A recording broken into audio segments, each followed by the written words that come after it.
Good morning. This is the sentencing of the Parkland school shooter. I'm Janine Stanwood. Today is one of the days that we've been waiting for, closing arguments. Here we go. Let's listen. You didn't say.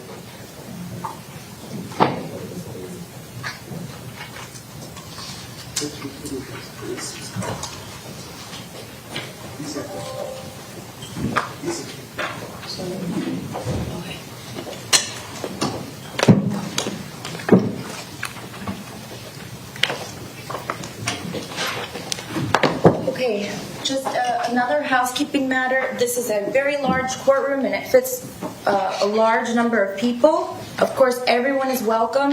However, I would ask, please be respectful to both sides when they are giving their closing argument. I ask, please, there's no talking at all, because even if there's a few whispers here and there, it's very distracting, and it's not fair for the lawyers who have worked very hard to prepare their closing arguments for today.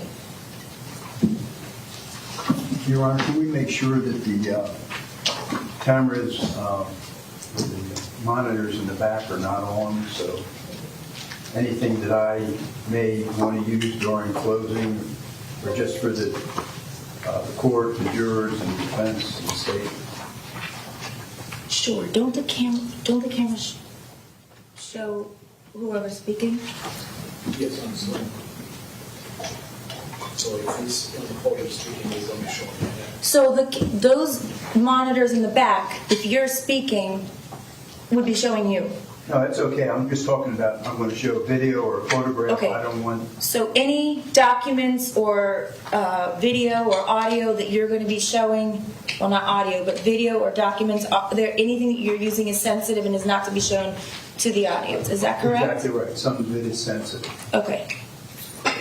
Do you want to let us know if it's sensitive, or do you want to... It's anything that I'm going to use except for one report is sensitive. I'm going to show the video. I understand. So we'll just make sure the monitors are off for anything that you show. Okay, that's fine. Is that... I thought he was only for that one sensitive. No, he said everything he's showing is sensitive except one thing. Oh, So I can turn it off now then. so we turn it off. Thank you.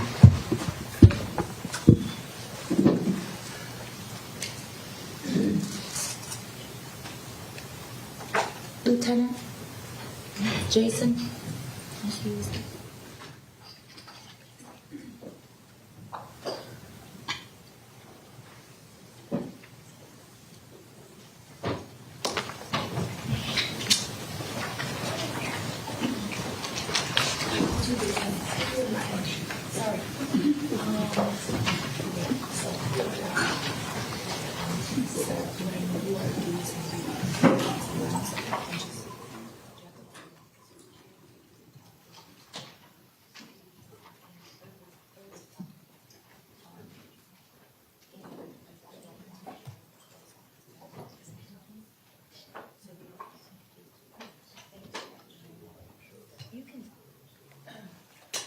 Where's Gabe at?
Are both sides ready to bring in the jurors?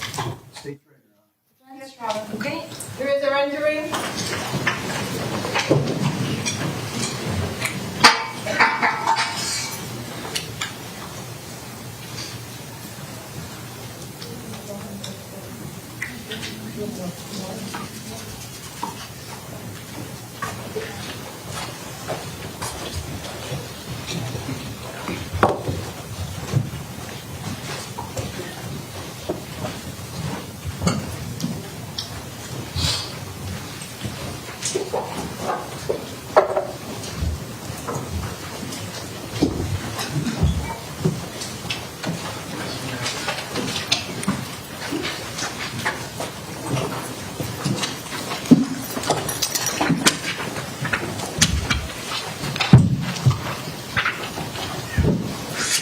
All jurors are present. Everyone else may be seated. Ladies and gentlemen, the attorneys are now going to have the opportunity to present closing argument. Pursuant to the rules of procedure, the state goes first. State whenever you're ready. Thank you, Your Honor. Thank you. Good morning, ladies and gentlemen.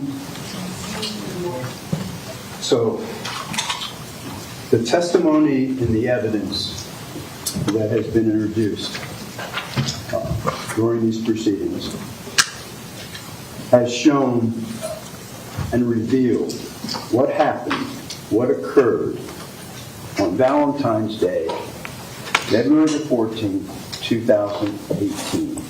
Exactly what happened.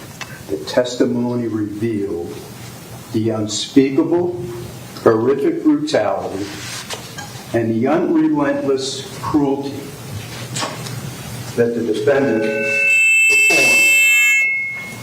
performed in the 1200 building on February the 14th, 2018.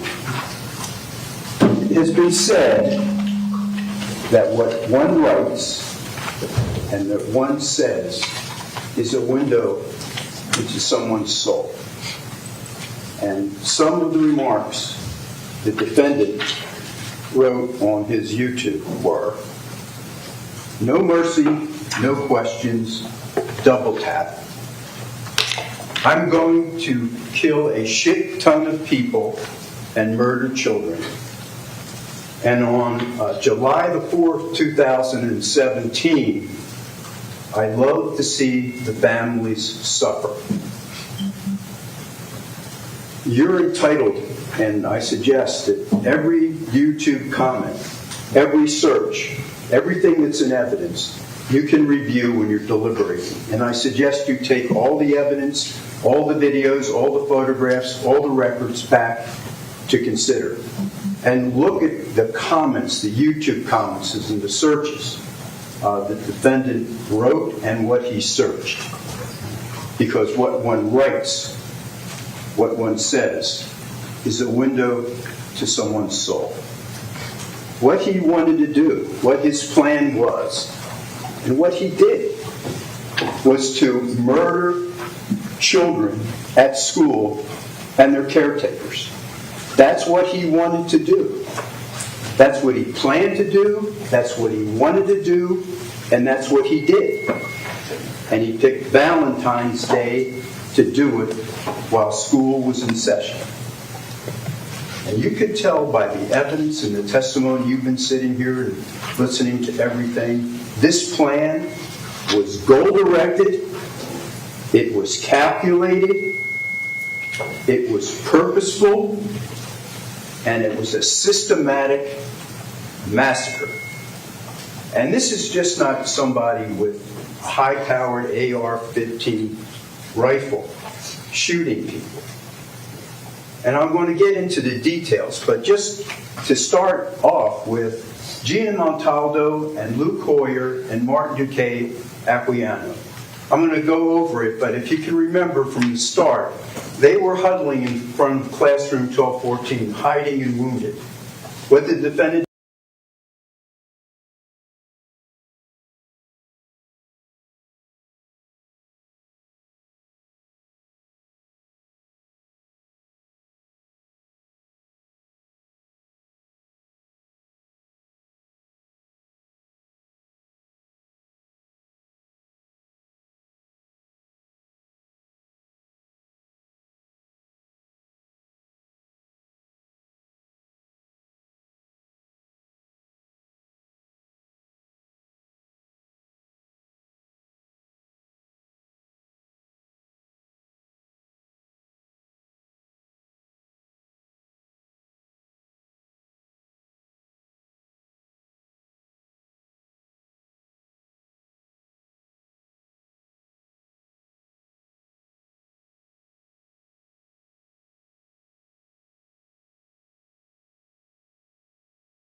The state rested their case in chief on August 4th. Again, 12 days, 91 witnesses that were called by the state, followed by the defense, the Public Defender's Office. They rested September 14th after 11 days and 28 witnesses. And of course, as you know, the state was then given their opportunity to present rebuttal witnesses.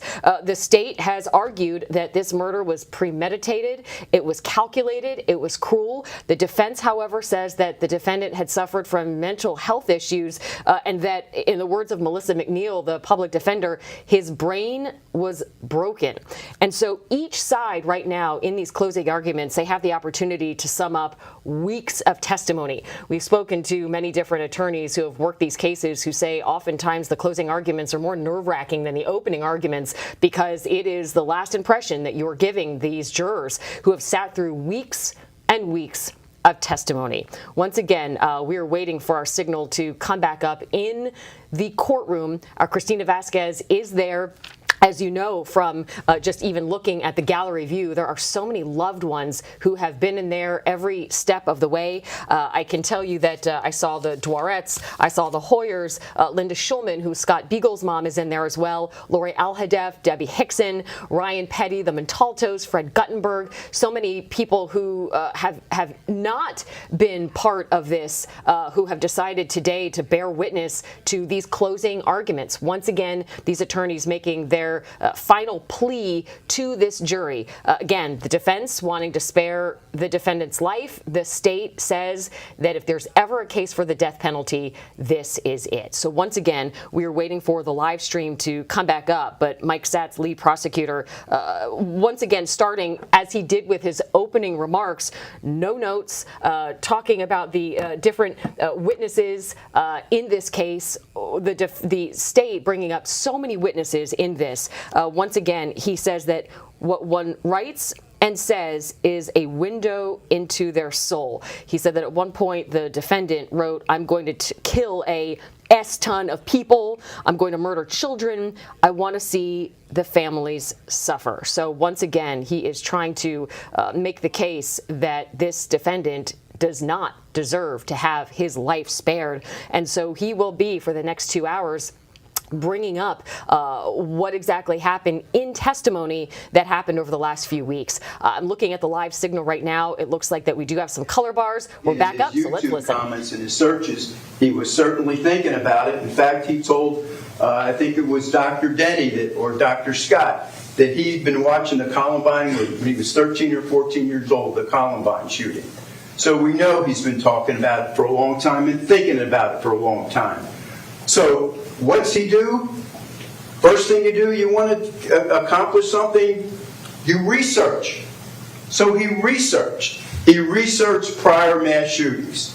So he researched, obviously, Columbine, because he mentioned that when he was 13 or 14. So he looks up the Columbine mass shooting at the school, Charlottesville shooting, the McDonald's mass shooting in San Diego, the Montreal Polytech in Montreal, Canada, the Las Vegas shooting that I mentioned before, the Aurora shooting that I mentioned before, the Aurora, Colorado movie theater, Virginia Tech. He researches the Virginia Tech mass shooting. He looks up Westlake, Minnesota high school shooting, and also the Jakola High School in Finland. He did all that research. And then what else do you do after you do your research? You get all your details in order. Was he detailed? Let's look at what he does. First of all, he already had his AR-15, Smith & Wesson 5.56, M&P 15, serial number TF16214. When did he buy that? He bought that on February. He picked it up on February the 18th, 2017. Almost a year before the murders at Marjorie Stoneman Douglas. So he had the gun. So what else do you need now? Now, we know from him speaking to Dr. Denny and Dr. Scott, he made some additions to this gun. He put a bipod on it. And you'll see it. You've seen it. It's in evidence. He put a vertical grip for better balance. And he put a sling on. So now what do you need for a mass shooting? You need a lot of what? You need a lot of ammunition. You need a lot of rounds. You need a lot of bullets. So it accumulates a lot of bullets. What did he say on the cell phone video? A couple what? Tracer rounds. So we got tracer rounds. What else do you need? If you have bullets and you have a semi-automatic weapon, you have to have a firearm magazine that goes in a firearm magazine well. So it accumulates magazines. And we know from the testimony that he brought 11 firearm magazines to Marjorie Stoneman Douglas when he entered the 1200 building. Okay, so now you have that. What else do you need? Well, how long does it take a cop to respond to a school shooting? He researched that. And you can see that, in what's been introduced in his searches. How long does it take for a cop to respond to a school shooting? What else? The bell schedule. Even though he went to Marjorie Stoneman Douglas, he downloaded the bell schedule. What else do you need? You need, now you have magazines and you put your bullets in the magazines. How are you going to get these magazines to the school? Well, how about a vest? And the vest has to have a lot of pockets because you're going to put those magazines. And the magazines that are left are in evidence. Feel how heavy just one of them is. Now he's got to get something to keep these magazines, to take them to the school. So he gets this vest that has 10 pouches, so he can put those magazines, those fully loaded magazines in that vest. Okay, now he's got a vest. You can't wear that vest and just get in the Uber and go to school with that vest. So you have to do what? You have to find a way to transport that vest.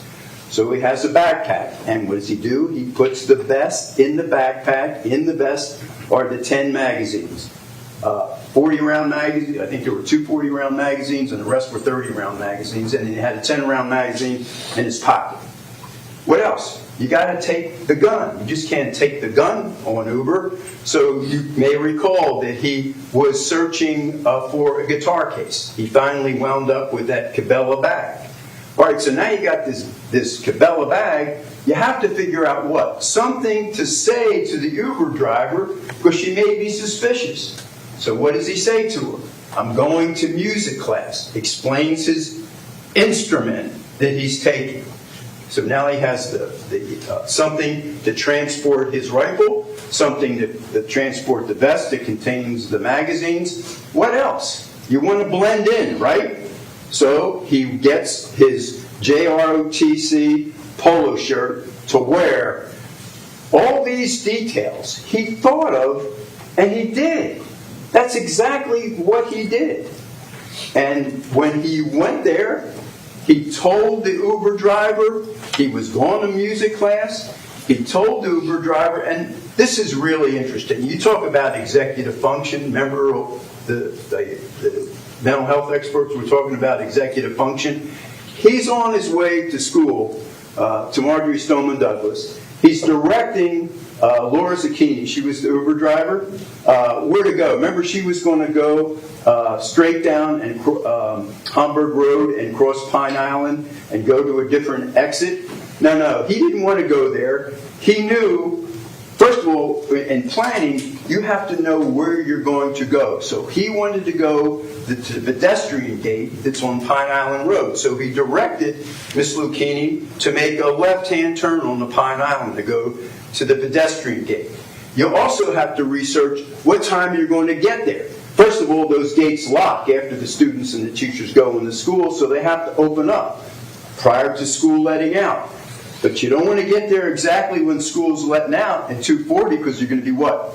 Losing your targets. So he gets there after the gates open and before school lets out at 2:40 because he arrives what? At 2:19. He starts shooting in the hall at 2:21:33. So he did all this research, he did all this thinking, and on the way to Marjorie Stoneman Douglas in the Uber, what is he doing? Remember they're talking about executive function? What is he doing? And it's introduced in evidence. Look at it. He is having it's a 3-way because he's involved with 2 other people. He's trying to get and text to Angie Gilmartin, who's not at Marjorie Stoneman. She's at another school, and she says, look, I'm busy, I'm at school, I'll talk to you later. And then he's also texting J.T. Jameson Sneed, who he was living with that family, about having a party and having girls over. So he's having this conversation on his way, this texting conversation, to do two different people while he's on his way. And he tells J.T. Sneed, what? Can you get the girls there? Where are you going? I'm going to the movies. I'm not going to work. I don't go to school on Valentine's Day. And I'm going to call my employer and tell them I'm not coming, but I'm going to the movies. All the way, on the way to accomplish his plan. So he arrives at Marjorie Stoneman Douglas High School at 2:19 p.m. He gets out of the back seat of Mr. Keeney's Uber, I think it was a RAV4, and he directly goes to the 1200 building east exit. You've been there, so you know that's the closest. That pedestrian gate is the closest exit or entrance to the 1200 building. So he goes into the east double doors and immediately makes a right into the east stairwell. And as he takes out his AR-15 style rifle, that Smith & Wesson 5.5 Smith M&P 15, takes it out of the Gabella rifle bag. In walks Christopher McKenna. Christopher McKenna was a student who was in 1216, in classroom 1216. He was out on the pass, and he walks into the stairwell and face-to-face to Nikolas Cruz, and Cruz says to him, you better get out of here. Something bad is about to happen. So Christopher McKenna runs, and he goes to get one of the school monitors, Aaron Feist. So Cruz steps out of the east stairwell, and in the east stairwell now, there are 4 students. Ashley Baez is walking west in the hallway. Gina Montaldo was sitting on the floor. She got permission from her teacher, Miss Matlock, to work on it. It was more quiet in the hallway, to sit in the hallway right in front of classroom 1215 and work on her computer. And standing beside her, knocking on the door to 1215 to get back into classroom 1215 because they had passes to go somewhere else, was Luke Hoyer and Martin Duque Acquiano. They were students in 1215, and they were knocking on the door to get back in. Cruz steps out of the stairwell, fires and hits in the leg Ashley Baez. And maybe you can remember from the video that she runs across the hall and runs into classroom 1210. He fires at Gina, Luke, and Martin. Then he goes over to classroom 1216. Classroom 1216, if you recall, is the second classroom on the north side of the hall. It's the second classroom as you come in the east double doors. So he fires into classroom 1216. It shatters the glass, and he fires and he hits Alex Schachter, who was getting up from his desk. He hits him twice in the chest. Alex was 14 years old, got shot twice in the chest, and he died of his wounds. Cruz fires into 1216, then he walks away right next to 1216. He kneels on the ground. He takes off his backpack. He unzips it and brings out his tactical vest with the 10 magazines in it. He puts the vest on. He takes out the 10-round magazine, lays it on the ground, pulls out a magazine from the vest, and puts a new magazine into the gun. Then he walks over to classroom 1214 and 1215. 1215 is the second classroom on the south side of the hall from the east double door entrance. And on the south side, 1214 and 1215 here, the first classroom coming in is 1218. Then there's 1215, and then there's 1214. And 1214 and 1215 abut, they're right next to each other. And that's where Gina and Luke and Martin are. So he walks up there and fires into them, wounding them. He then fires into classroom 1214, which was the Holocaust class. He hits Helena Ramsey. Helena Ramsey was 17 years old. He shoots her 4 times, killing her. He shoots and kills Nikolas Dorette, who was 17. He shoots and kills him, shoots him 3 times. He wounds Samantha Grady, Samantha Fuentes, Isabel Checker, and Danielle Menescu. Then he walks back to 1216 and fires additional shots into 1216. This time he shoots and kills Elena Petty. Elena Petty was shot 4 times and she died of her wounds. He shoots and kills Alyssa Alfadep. She's shot 8 times and she died of her wounds. He also wounded William Olson, Justin Colton, Genesis Valentin, Alexander Dorette, who's the brother of Nicholas Dorette, who was just shot and killed over in 1214, and Keshava Magaporian. So there was 5 people he wounded in 1216. Then he moves west, and as he's moving west, in comes the athletic director, school monitor, Christopher Hickson. He runs through the west doors.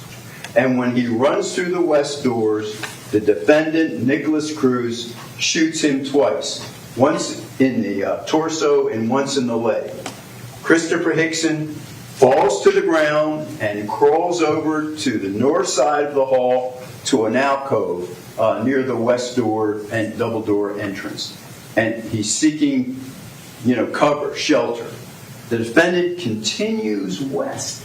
And when he comes up to 1215 again, he shoots into Gina again, Martin again, and Luke again. And Gina, and you saw the photographs, you remember the testimony of Dr. Osborne, the medical examiner? He did the autopsy on Gina Montalvo. She was shot 4 times and she died of her wounds. But 2 of those wounds were contact wounds. Contact wounds, which means the end of that M&P 5.56 AR-15 style rifle was right up against her chest and right up on her abdomen. Right on her skin. She was shot 4 times and she died. And she also had what Dr. Osborne called a defensive wound. What's a defensive wound? When someone tries to protect themselves by raising their legs or their hands. Joaquin Oliver had one too, if you'll recall. Gina had a bullet that went through the back of her hand and came out her palm, as if holding up to protect herself. She had a contact wound of her chest and her abdomen. She died of her wounds. And do you remember what one of the YouTube comments from Nikolas Cruz was? Remember? I don't mind shooting a girl in the chest. That's exactly what he did to Gina Montalvo. Then he walks, after he shoots into Luke and Martin and Gina, he proceeds to 1213. Classroom 1213 is the next classroom as you proceed west on the north side of the hall, next to 1216. He fires into 1213, and when he fires into 1213, he shoots and kills Carmen Centro. He hits, one of the shots hit her in the head, and she died of her wounds. He wounds Madeline Wilford, Samantha Mayer, and Benjamin Wickander. Then he proceeds west, and as he's proceeding west, he passes on the north side of the hall Christopher Hickson. And I'm going to show the video. He turns and fires a 3rd shot into Christopher Hickson. and Christopher Hickson died of his wounds. Christopher Hickson was 49 years old. The defendant then walks to the interior door that leads into the west stairwell, and as he enters the west stairwell, here's Aaron Feist. Aaron Feist is a coach, and he was a school monitor that Christopher McKenna ran to get. And Coach Feist opens up the outside door to the west stairwell. Just as Cruz enters the stairwell from the interior door, Cruz turns and fires and hits Coach Feist twice in the chest, killing him. Coach Feist was 37 years old. He died of his wounds right there outside that west stairwell door. Cruz then goes up to the second floor and goes up on the west stairwell to the second floor looking for more targets. Now, the students and teachers on the second floor had heard the shots from the first floor.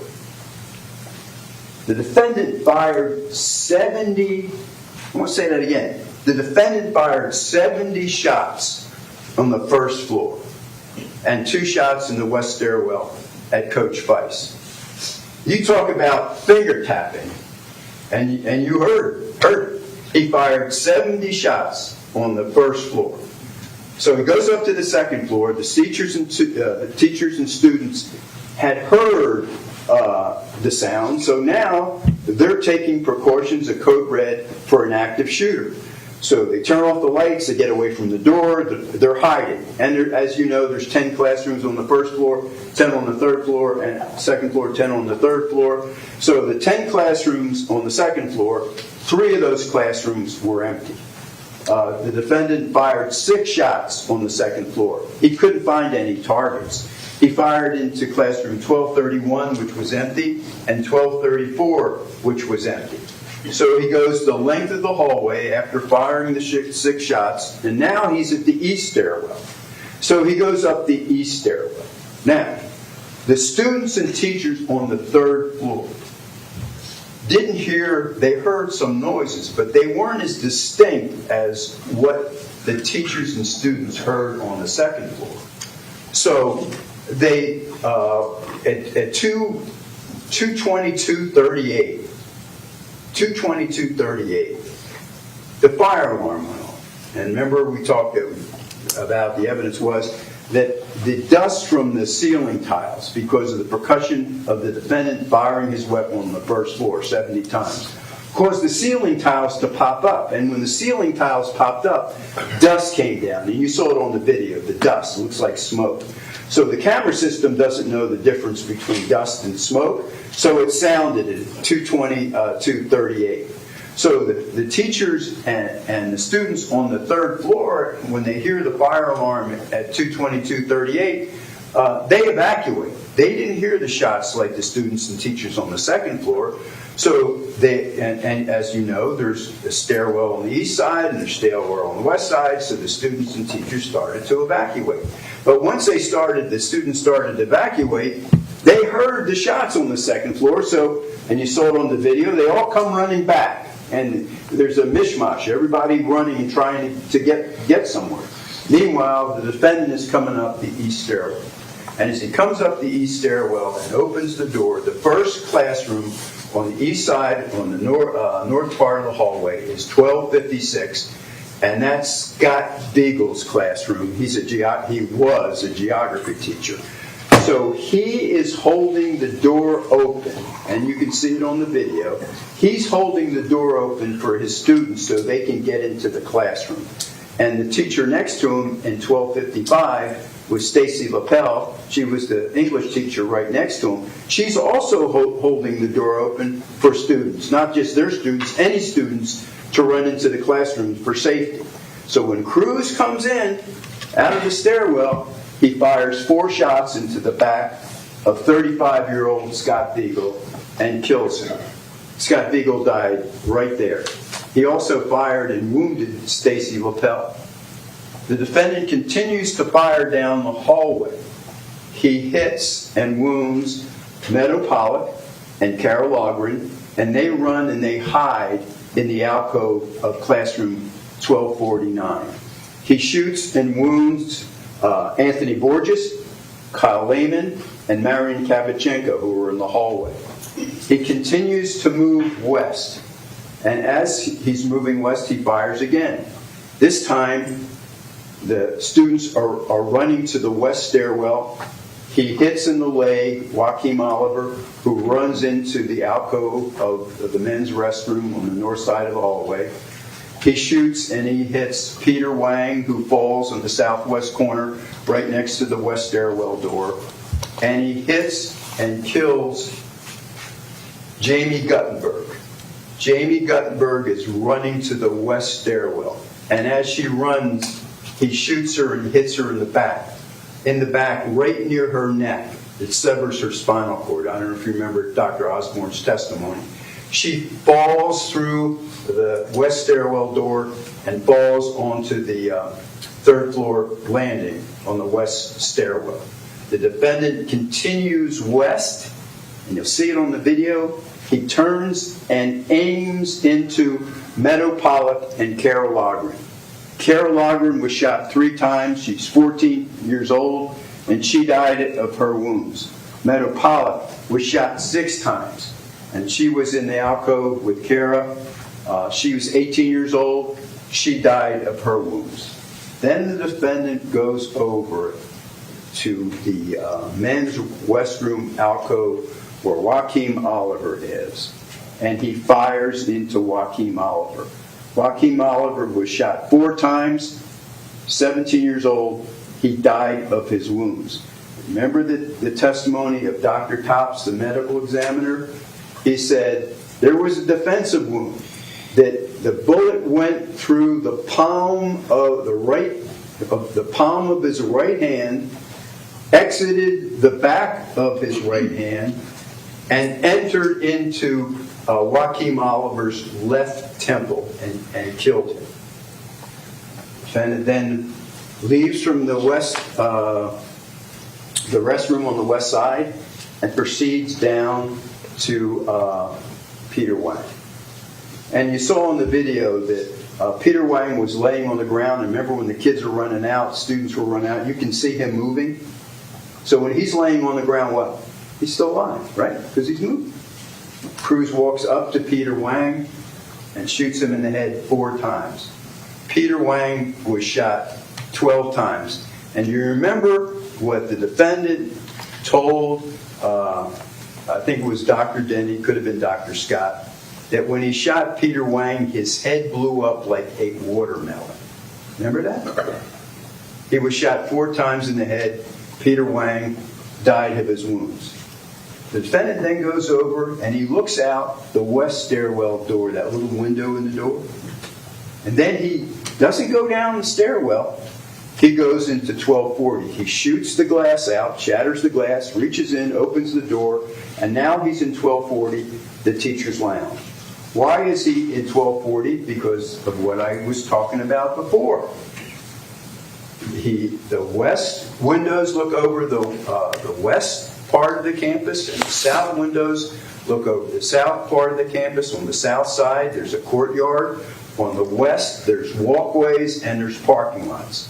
The defendant fired his AR-15 5 times out of the west window and 5 times out of the south window, looking for targets. He left a 40-round empty magazine on the desk in 1240, and he left 1240 after firing those 10 rounds. So, up on the 3rd floor, he fired 51 rounds in the 3rd floor and another 10 rounds in 1240. So that's 61 rounds he fired on the 3rd floor. The 10 in 1240 and 51, outside of 1240. So you got a total of 139 rounds that the defendant fired in the 1200 building on February the 14th, 2018. So he goes out of 1240. He passes the body of Peter Wang, opens up the door. It's on the 3rd floor landing. laying there dead is Jamie Guttenberg. He takes off his vest, lays it on the third floor landing, puts his rifle down next to it, and he runs down the stairs and exits the west doors to the 1200 building. He runs south and then west. He runs west and then south by the tennis courts. And as he's running south, what does he do? He blends in with all the students and the teachers who are evacuated. Oh, he's got his JROTC polo shirt on, blended right in. As a matter of fact, he bumps into Nicolette Muccietta. Remember her testimony? She sees him, and she hadn't seen him in a while, but she knew him from school, and she says to him, "Hi." He responds, "Hi." She says to him, "Plans for college?" Defendant responds, "Somewhere in Florida." Then he walks to the Walmart, to the Subway that's inside of Walmart, gets an icy. You saw the video. Calmly gets an icy. In fact, he left the jail. Then he leaves there, leaves Walmart, goes on Coral Ridge Drive, and he goes to McDonald's. And I think, you remember the testimony, I think it was Officer Leonard. The McDonald's is about 1 point, from where he was arrested, McDonald's is 1.8 miles from where he was arrested. He was arrested on Wyndham Lakes Boulevard South. So he goes down to McDonald's, and sitting in McDonald's at a table is John Wilford. Just so happens, John Wilford is the brother of Madeline Wilford, who was shot and wounded in classroom 1213. But the defendant didn't know John Wilford, and John Wilford didn't know the defendant, but the defendant walks up to him as he's sitting in the booth, and he starts talking, and he asks John Wilford for a ride, and John Wilford says, "I can't give you a ride, my mom's picking me up." And sure enough, the mother came, they both get up, John Wilford walks out, the defendant follows him, John Wilford gets in his mom's car, the defendant crosses Coral Ridge Drive into Wyndham Lakes and walks around. So Officer Leonard spots him and arrests him at approximately 12:40 p.m. So the place of arrest was 1.8 miles from the McDonald's and 2.9 miles from Marjorie Stoneman Douglas, and he's placed under arrest. So when crime scene from the Broward Sheriff's Office comes, they obviously find, remember they found the video with the cell phone videos on it, in the east stairwell. They find the Cabela bag in the east stairwell. Well, they also find, obviously, the rifle, the 5.56 Smith & Wesson M&P 15. It had a round in the chamber, as you probably know with a semi-automatic. Once a round goes out the barrel, another one pops in. So there was a round in the chamber, and there were 23 rounds still in the magazine. And the magazine, that was the magazine with a swastika on either side of it. Well, in that magazine, there were 23 rounds. Of the 23 rounds, guess what? 11 of them were tracer rounds. So, and in the vest, there were 5 magazines. There was a 40-round magazine, in the tactical vest in one of the pouches. There was a 40-round magazine that was fully loaded with 40 rounds. There were 3 30-round magazines that were fully loaded with 30 rounds. And there was another 30-round magazine that had 29 rounds in it. And in one of those magazines, there was another 9 tracer rounds. Now, remember George Bello? He was the firearms expert. He says, I can tell a tracer round when it's full because of the orange tip and how it's manufactured. But once it's fired, I can't tell if any of the casings that were found, of the 139 casings, if any of them were tracer rounds. But there were 11 tracer rounds in the magazine that was in the gun, and another 9 tracer rounds that were in one of the magazines that was found in the vest. The police also found 3 magazines on the first floor, an empty 10-round magazine, an empty 30-round magazine, and another magazine in the hallway that was a 30-round magazine that had 9 rounds in it that hadn't been fired. On the third floor, There was an empty 30-round magazine in the third floor hallway, and you can see in the video him reloading on the third floor. And there was a 40-round empty magazine in the teacher's lounge at 1240. So that was an empty 40 round. So there were five magazines. 4 of them were empty. 1 had 9 rounds in it. And of course there was 23 rounds actually 24, because 1 in the chamber in the rifle that he left behind. So he carried out his plan. And his plan was, and he told everybody what his plan is. They found his phone, and the cell phone with 3 cell phone videos on it. And the one that he made on February the 11th, 2018, "Hello, my name is Nick. I'm going to be the next school shooter of 2018. My goal is to kill at least 20 people with an AR and a couple of tracer rounds. I think I can get it done. Location, Stoneman Douglas in Parkland, Florida. It's going to be a big event. And when you see me on the news, you'll know who I am. Haha, you're all going to die. Can't wait. Can't wait." That was his plan. He carried it out. So you're going to see that in these proceedings, and we talked about it, aggravating and mitigating circumstances. The state is limited of the aggravating factors that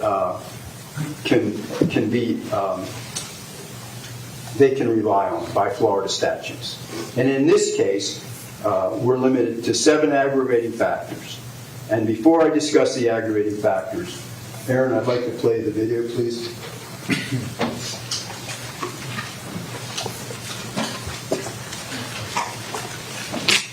This is not to be published to the public, Yeah, correct? not to the public. Not to be published to the public. Right. Yes, thank you, Your Honor.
I just want you to see how tactical and how purposeful his actions are.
Karen, would you show the chest wound of Gina Montaldo, please?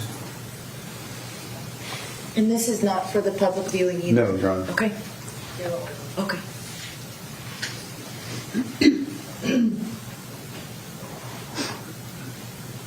Okay, thank you, Aaron.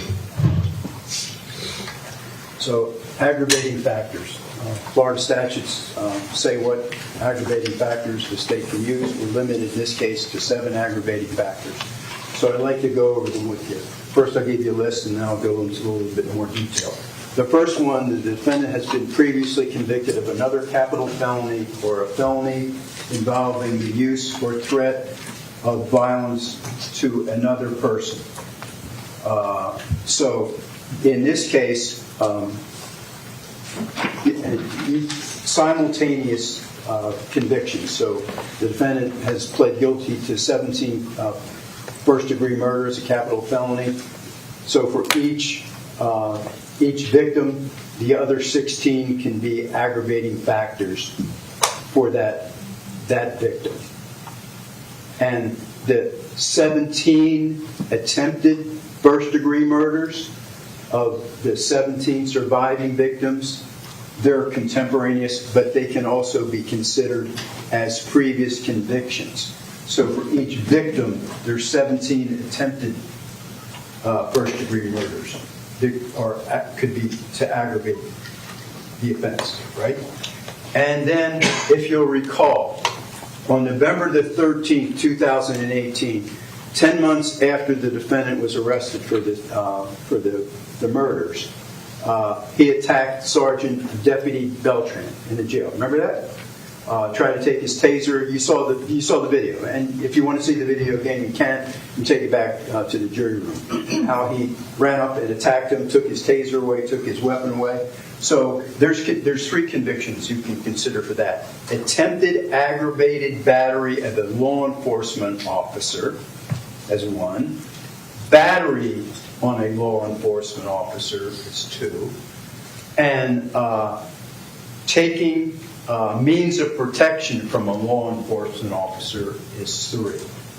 So for each victim, you have the 16 other capital murders, the 17 attempted first-degree murders, and the 3 offenses that I just mentioned involving the attack on Sergeant Beltran on November 13, 2018. Okay? So that's the first aggravated. Previously convicted of a prior capital felony or a felony by the use or threaten the use of force to another person. The second one is the defendant knowingly created a great risk of death to many persons. That speaks for itself. The third one is that the first-degree murder was especially heinous, atrocious, or cruel. The fourth one is the first-degree murder was cold, calculated, and premeditated. The next one is that the first-degree murder was committed to disrupt or hinder a lawful governmental function to which the functioning of the school. That a victim of the first-degree murder was an appointed public official. And in this case, you have Scott Beagle, who was a geography teacher for the school board, who was shot in front of his classroom, 1256. Christopher Hickson, who was the athletic director and a coach, and also a campus monitor. And Aaron Bice, who was a coach and also a campus monitor. So the killing of a public official during the course of their public duties is applicable to those three: Scott Beagle, Aaron Weiss, and Christopher Hickson.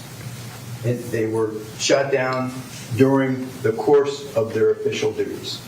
The other one is that during the course of a burglary. You say, what are you talking about?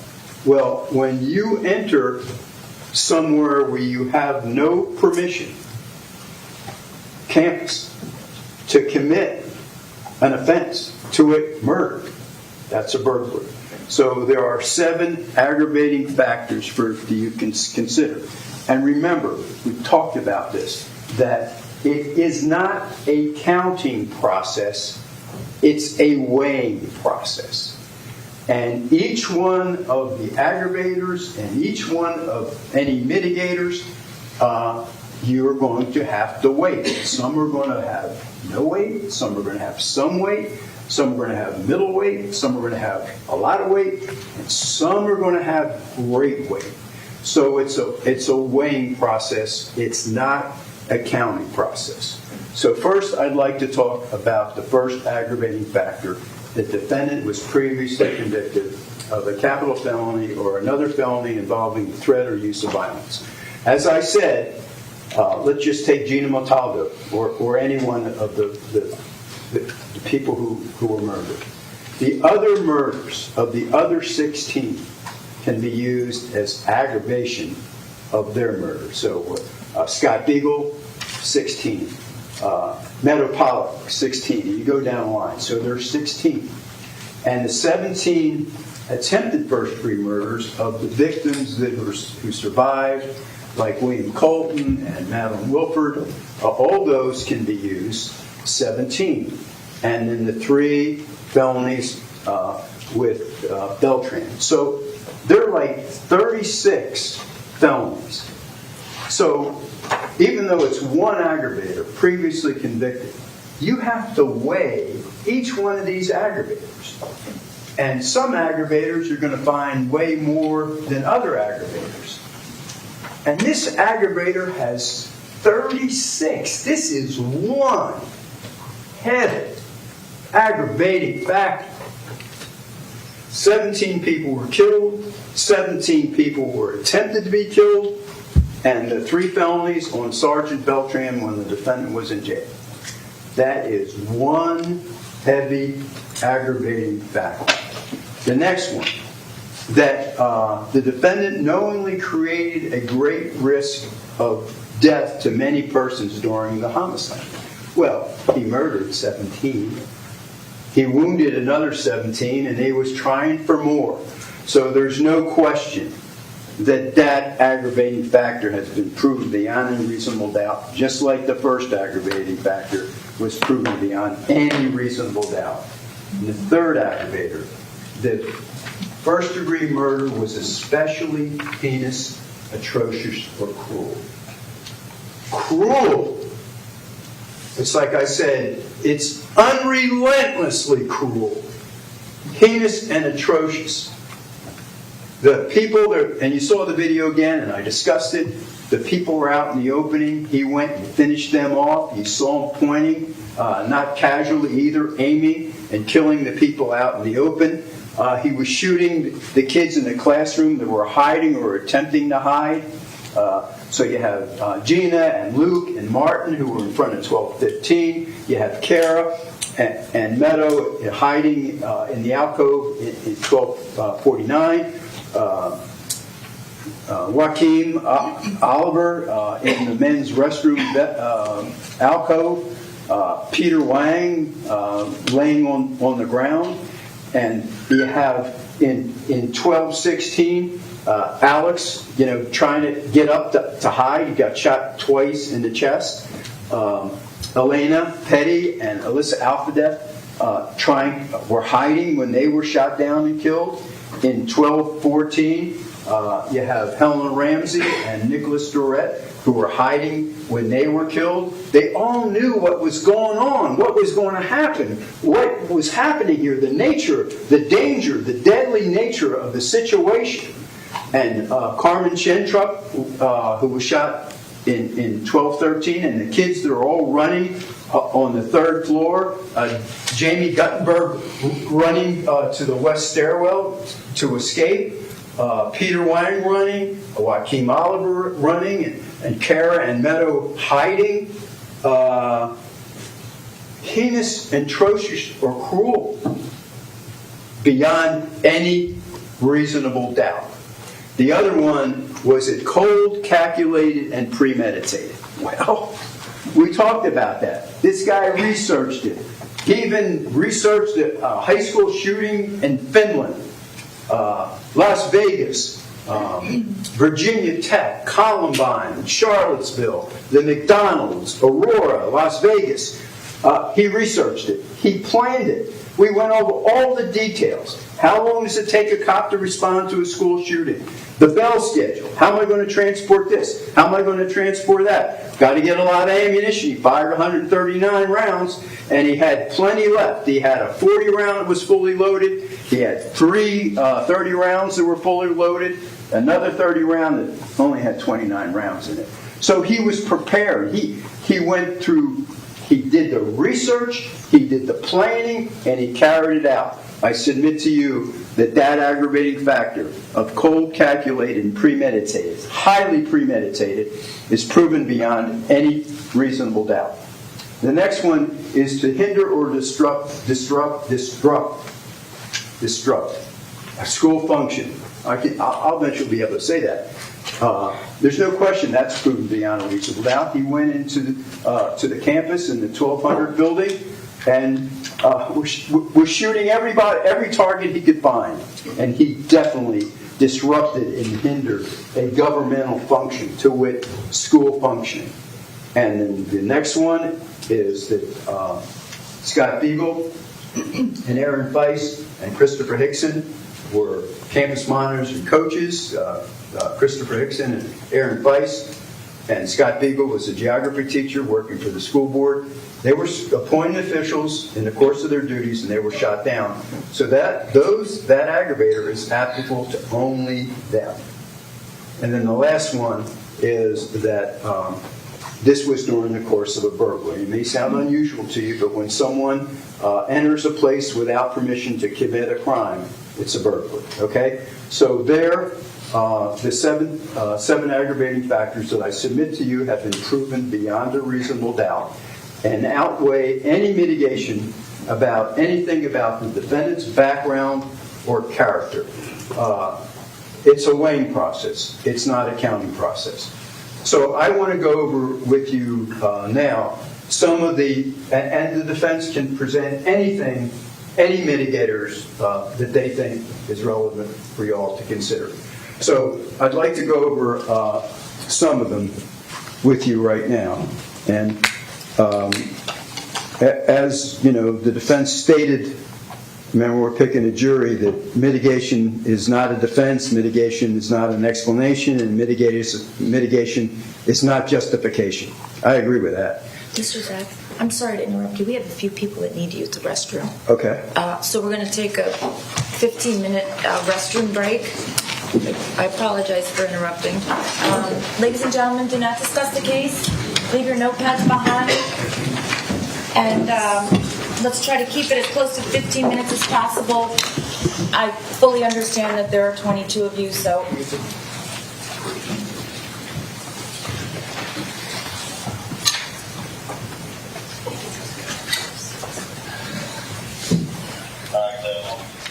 So right now you can see that there is a 10-15 minute break for people to use the restroom. It is a packed gallery, Craig. A lot of people wanting to be here, wanting to see these closing arguments.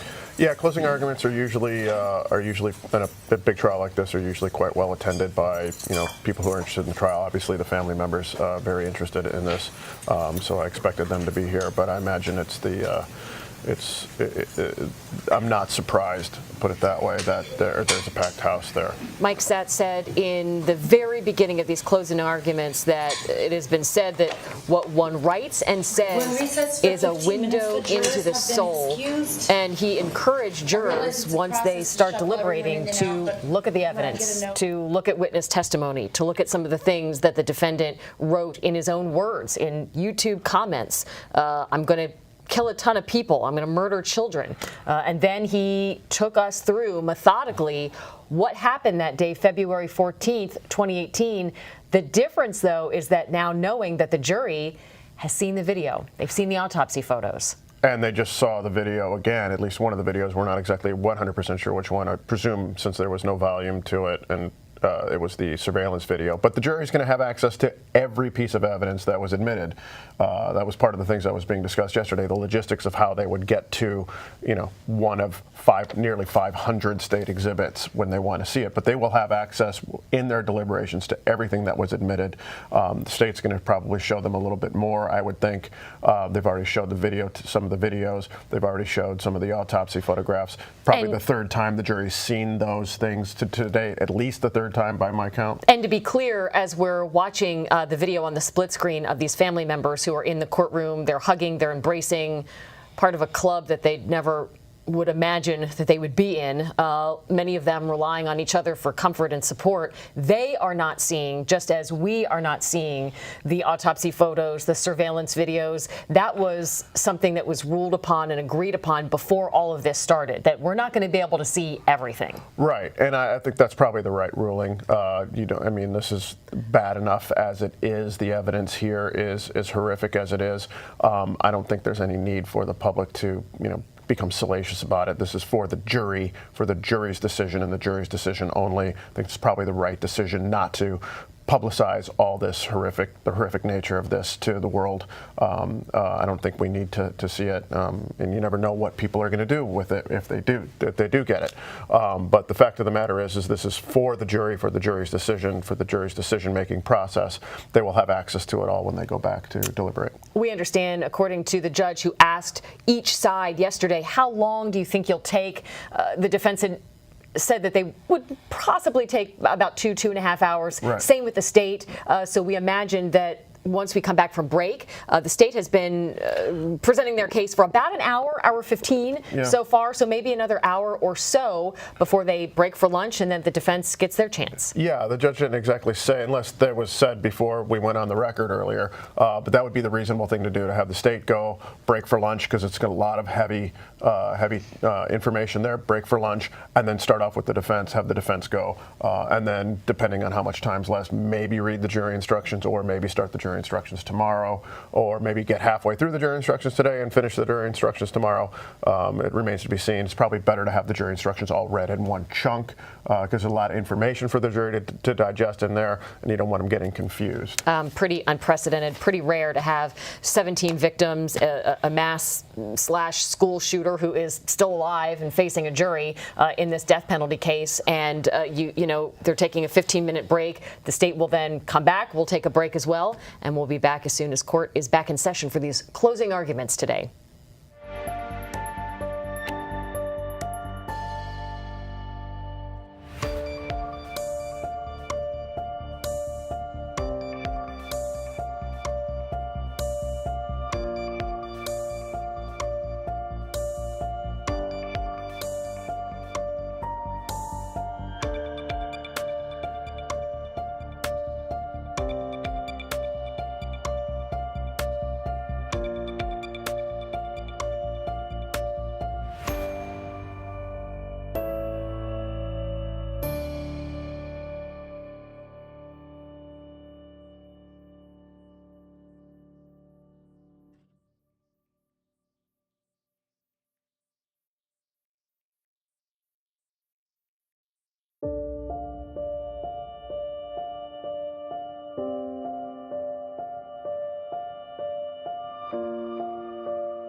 Good morning. This is the sentencing of the Parkland school shooter. I'm Janine Stanwood with our legal expert, Craig Tricino, with the University of Miami. Today is closing arguments.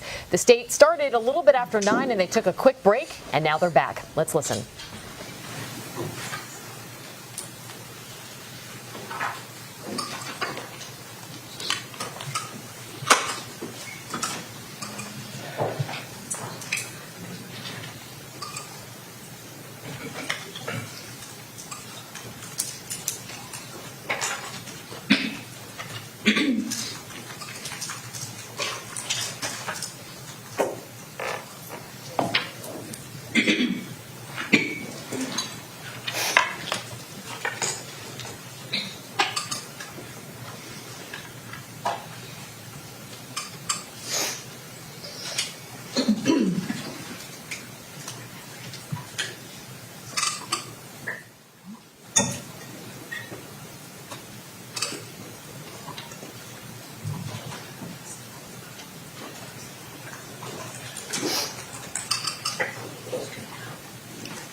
Jurors are rendering.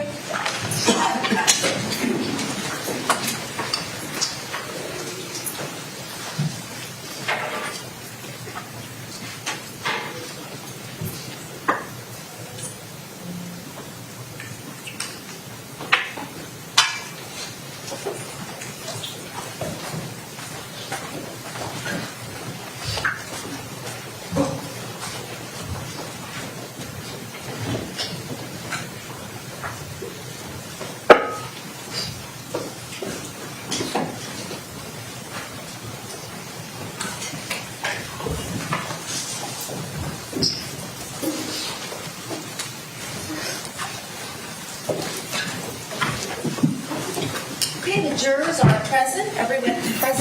Everyone else may be seated. State whenever you're ready. You may continue. Thank you, Honor. I think I left off, we're going to talk about mitigation, but I want to stress again that it's a weighing process, not a counting process. I talked about 7 aggravating factors. 5 aggravating factors are applicable to all 17 victims. 2 aggravating factors that hinder or disrupt the school public school function is applicable to Scott Beagle, Aaron Weiss, and Christopher Hickson, and appointed public official is also only applicable to Scott Beagle, Aaron Weiss, and Christopher Hickson. Okay? So, again, weighing, not accounting. So, I'm going to go over some of the mitigating circumstances that the defendant has proposed. And again, they can propose, and they're unlimited as to anything about the defendant's character or background. The first one I think they're listing is that the defendant is a human being. The next one is that the defendant was a diligent and conscientious employee and had a good work history. I agree with that. He worked at Dollar Tree. He did a good job, had a good work history, but it goes to show that when he wanted to, he can control his behavior when he wanted to. and he controlled himself just like at Westglades. Remember Carrie On, his 8th grade teacher? She said when Mr. Lindsay, the assistant principal, was in the class, he behaved himself. Remember, she said that her testimony was he could control himself. And it's like Dr. Denny was talking about. Remember Dr. Denny, the neuropsychologist, was saying, somebody who's truly mentally ill, doesn't matter who's sitting in the room, could be a group of police officers, they can't control themselves. But a person with antisocial personality can and does control themselves. The next one is the mitigator that they're proposing is that the birth mother smoked during pregnancy. So whether Ms. Woodard smoked during pregnancy or not did not turn Nikolas Cruz into a mass murderer.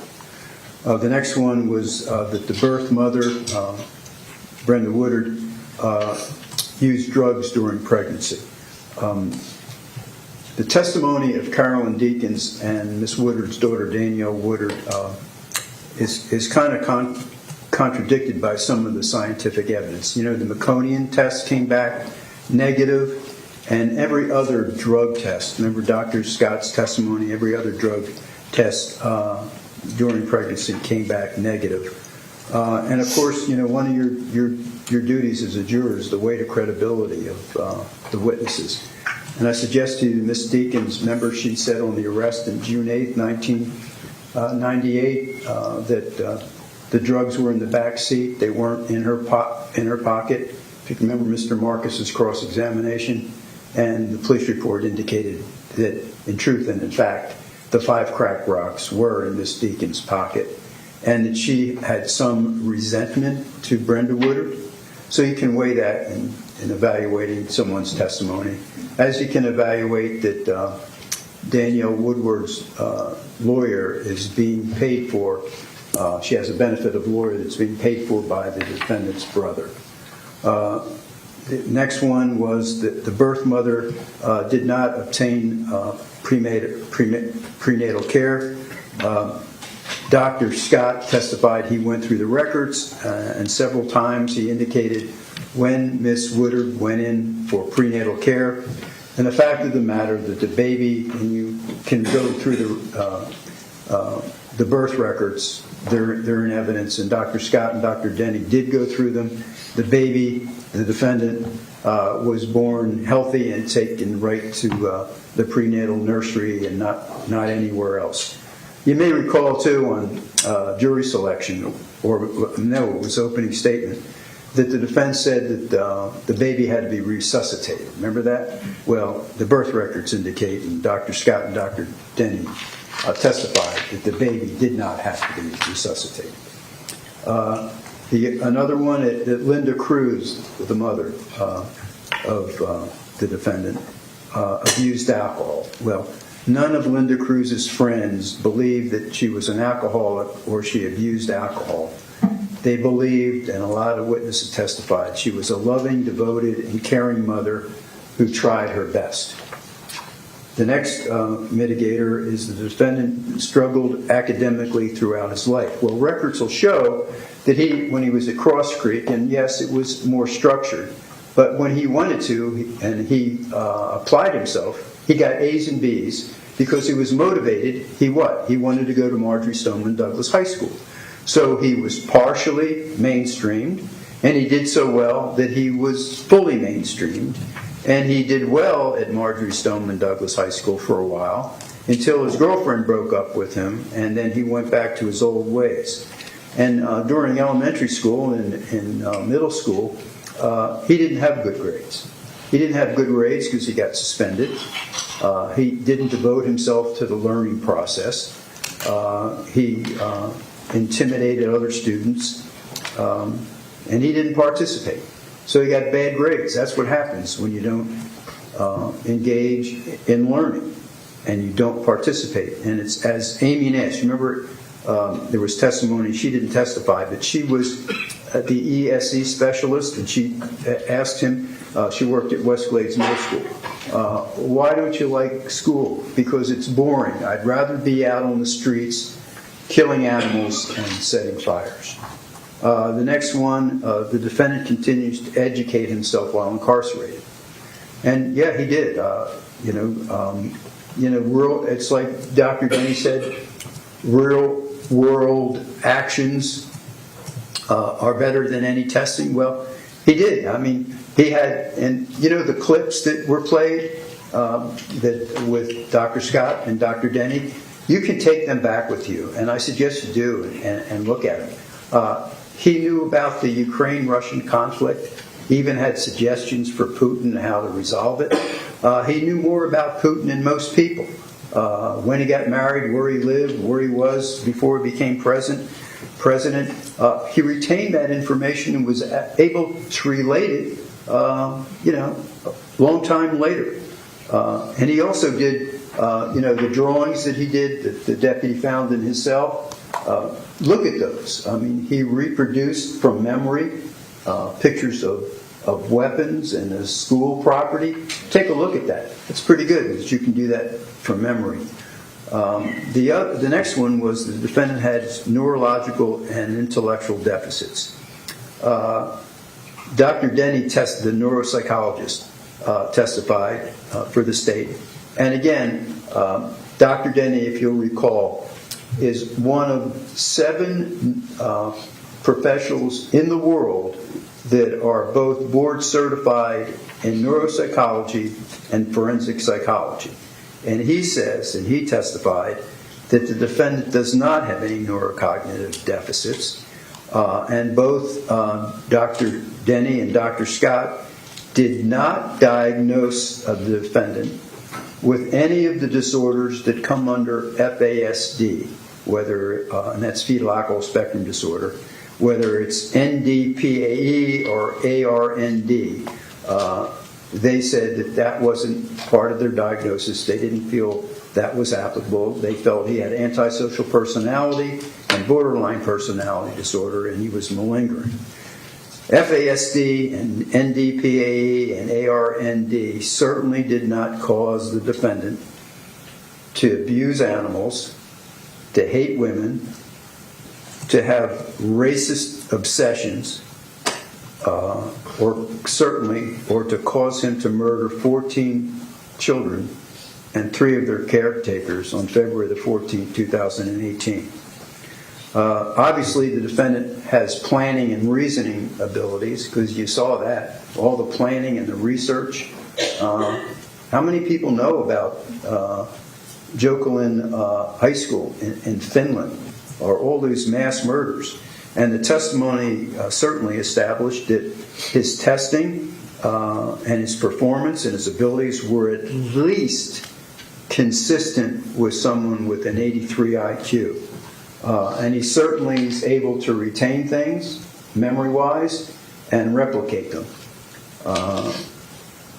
And he also did well, you remember the testimony at the off-duty campus learning centers when he left Marjorie Stoneman Douglas. So again, those clips are available for you to look at, and you can judge for yourself. And also, remember the testimony, and I'm sure you will, of Dr. Scott and Dr. Denny, when they said the defendant exaggerates his symptoms and he malingers and he doesn't give his best effort. And they testified about these following tests: that he malingered, didn't do his best effort, or exaggerated. The structured inventory of malingered symptomatology, the reliable digit span, nonverbal medical symptom validity test, the Minnesota multiphasic personality inventory, and Dr. Denny and Dr. Scott said it went off the charts. You couldn't even judge any of the other categories because of the exaggeration. The personality assessment inventory, the clinical assessment attention deficit, battery for health improvement, memory complaints inventory, trauma symptom inventory, the Ray complex figure test, and of course the finger tapping test. You remember Dr. Connor, he was the neuropsychologist, testified for the defense. 66 of the subtests that were scored, he didn't put on his graph. And of the 66 that he didn't put on his graph, 11 of those subtests dealt with executive functioning. 11 of those tests dealt with executive functioning, that domain, remember on the graph? Executive functioning, and those 11 tests were all average. They were all average, and they were not graphed. But they were on Dr. Denny's graph. He graphed them all 145. The next one, the defense is offering, is the Department of Children and Families in September of 2016 said that he was a vulnerable adult due to mental illness. Well, that was the allegation, that he was a vulnerable adult due to mental illness. That was the allegation. The final finding was that the defendant, no need for further referrals or services. There are 3 pages that are in evidence. And Aaron, if you put up the first page, if you could, where it lists the allegation. Mr. Sutz, does this need to be private? No, this is fine. Okay, so this can be for everyone. Well, unless the defense doesn't want it, because it's Children and Family Services. There's no objection. Okay, that's fine. Okay.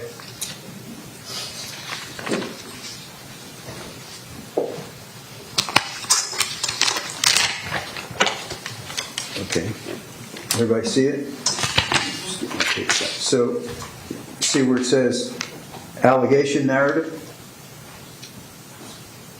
Right. Everybody see that? Okay, that's the allegation. And then the conclusion is on page 3.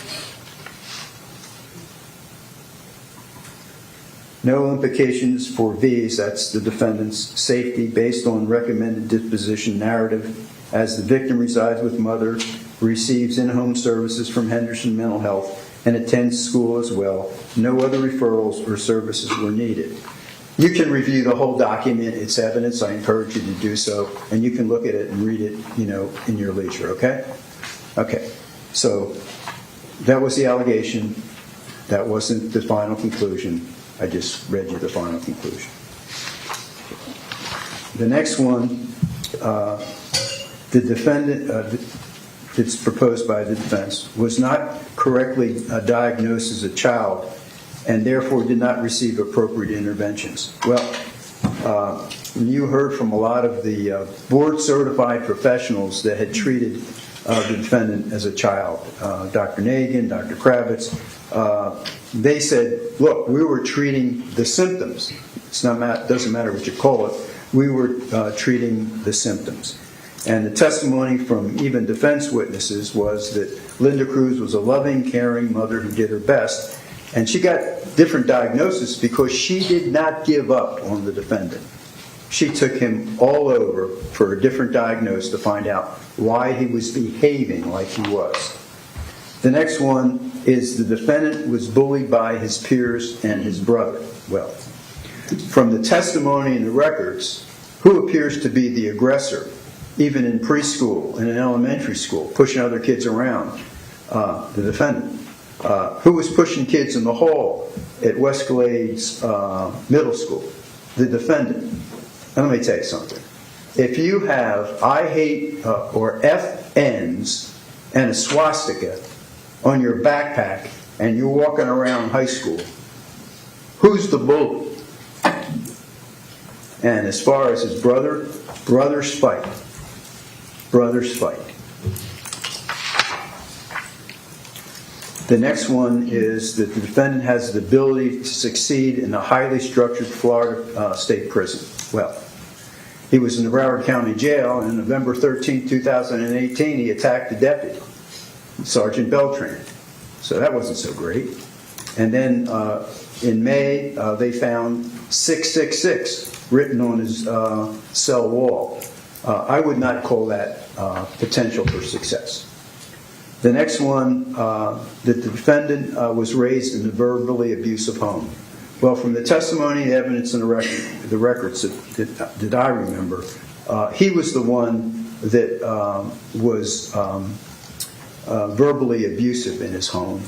As a matter of fact, the YouTube comment, "I punch my mom, dumb bitch, I say," that would indicate that, he's the one that's being abusive. And he grew up in a 4,500 square foot home in Parkland, Florida. It had a swimming pool. And the mother took him from doctor to doctor, to counselor, to therapist to therapist.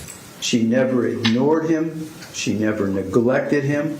It appears that Linda Cruz had a good value system. The defendant had the ability to behave. He just didn't. It's kind of interesting. Danielle Woodward said, I forget who was asking her question. I don't know if it was Mr. Marcus or maybe somebody from the defense. She wished she could have been raised in a 4,500 square foot home in Parkland. Then the next one, the defendant was sexually abused by a trusted peer. Well, again, take the clips back with you. Dr. Denny and Dr. Scott said when they asked him about it, he was 75 to 80% sure it happened. I don't know, if you're going to be abused, I would think you would be a little bit more than 75 to 80% sure that it happened. And he said he heard it on the news, and his brother could confirm that. His brother did not verify that allegation. And I'd like for you to keep in mind the diagnosis of Dr. Denny and Dr. Scott of malingering. The next one is the defendant has remorse. Well, on November 13, 2018, he attacked Sergeant Raymond Beltran in the jail. I don't think that shows remorse.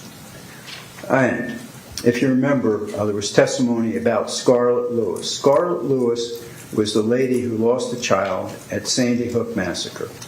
And she came down here to meet with the defendant, and her goal in life, and it's a good goal, is to prevent, future mass murders. Poor woman went through a lot. So after the defendant met with her, and they both said they love each other, he goes back to the jail, and he writes, you saw, and please take it back with you, his notes and his drawings. He's talking about future mass murders and how to do it and how much it's going to cost and how to kill people. I wouldn't call that being remorseful. So, in talking about mitigators and talking about aggravators and testing, and I agree with this, that, and Dr. Denny, said this, that real world actions trump any testing, right? So the first one is visual spatial I'd like to talk to you about, okay? So you can look at the video about the defendant's visual spatial ability.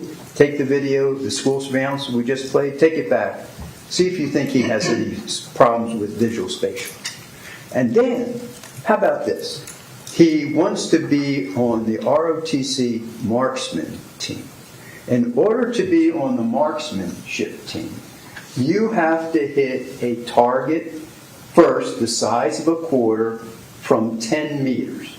10 meters is 32 plus feet away. It's hard for me to see at 32 feet, let alone hit a target the size of a quarter. You have to do that 3 times in a row. Then if you do that, then you have to hit a target the size of a nickel 3 times in a row. And then if you do that, you have to hit the target the size of a dime 3 times in a row.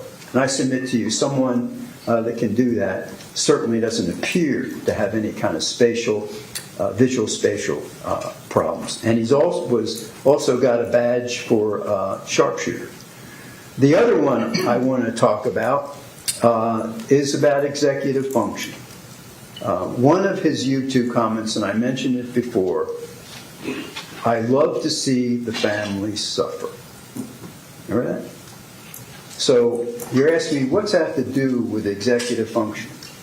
I'll tell you, because it's not only looking to inflict pain, fear, and death to the murder victim. You're anticipating how that pain, fear, and death on the murder victim is going to affect the families. He's anticipating what his action in murder is going to do to the families. He's thinking ahead, just like playing chess. So that's why I feel that that is really a good measure of executive function. Dr. Jones testified for the defense, and he said, although he didn't know anything about this offense or any of the defendants searching, prior mass shootings or what happened, that he felt that planning, the lack of ability to plan, is a hallmark of any of the disorders under FASD.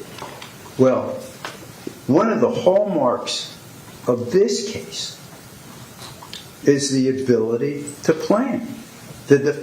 And what he did in planning it, he not only planned it, he researched other mass shootings, he accumulated all kinds of apparatus, things to do and things to say.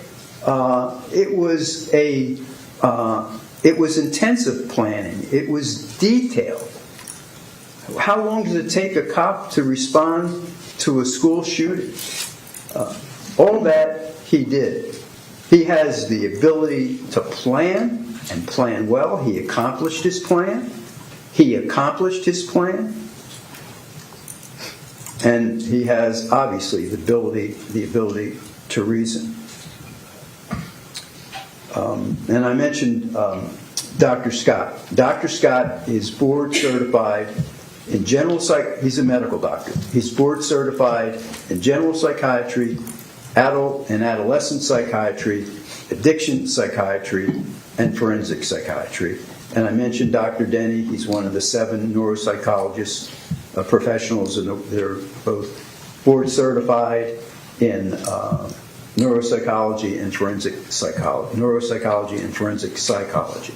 And they both, their opinion was that the defendant has antisocial personality disorder, borderline personality disorder, and they diagnosed malingering. They did not diagnose him with any of the disorders that come under FASD, NDPAE, or ARND. They felt that it's antisocial personality and not a mental disease. He has the ability to control himself. He can control himself, and he does control his behavior. His actions are voluntary and volitional. They testified that the defendant, because of his antisocial personality, doesn't take blame, and he shifts responsibility. For instance, Linda Cruz, the defendant's mother, died, passed away, November the 1st, 2017. The defendant had been planning this mass murder long before Miss Cruz passed away. Back in June of 2017, he's looking up mass murders, the McDonald's in San Diego.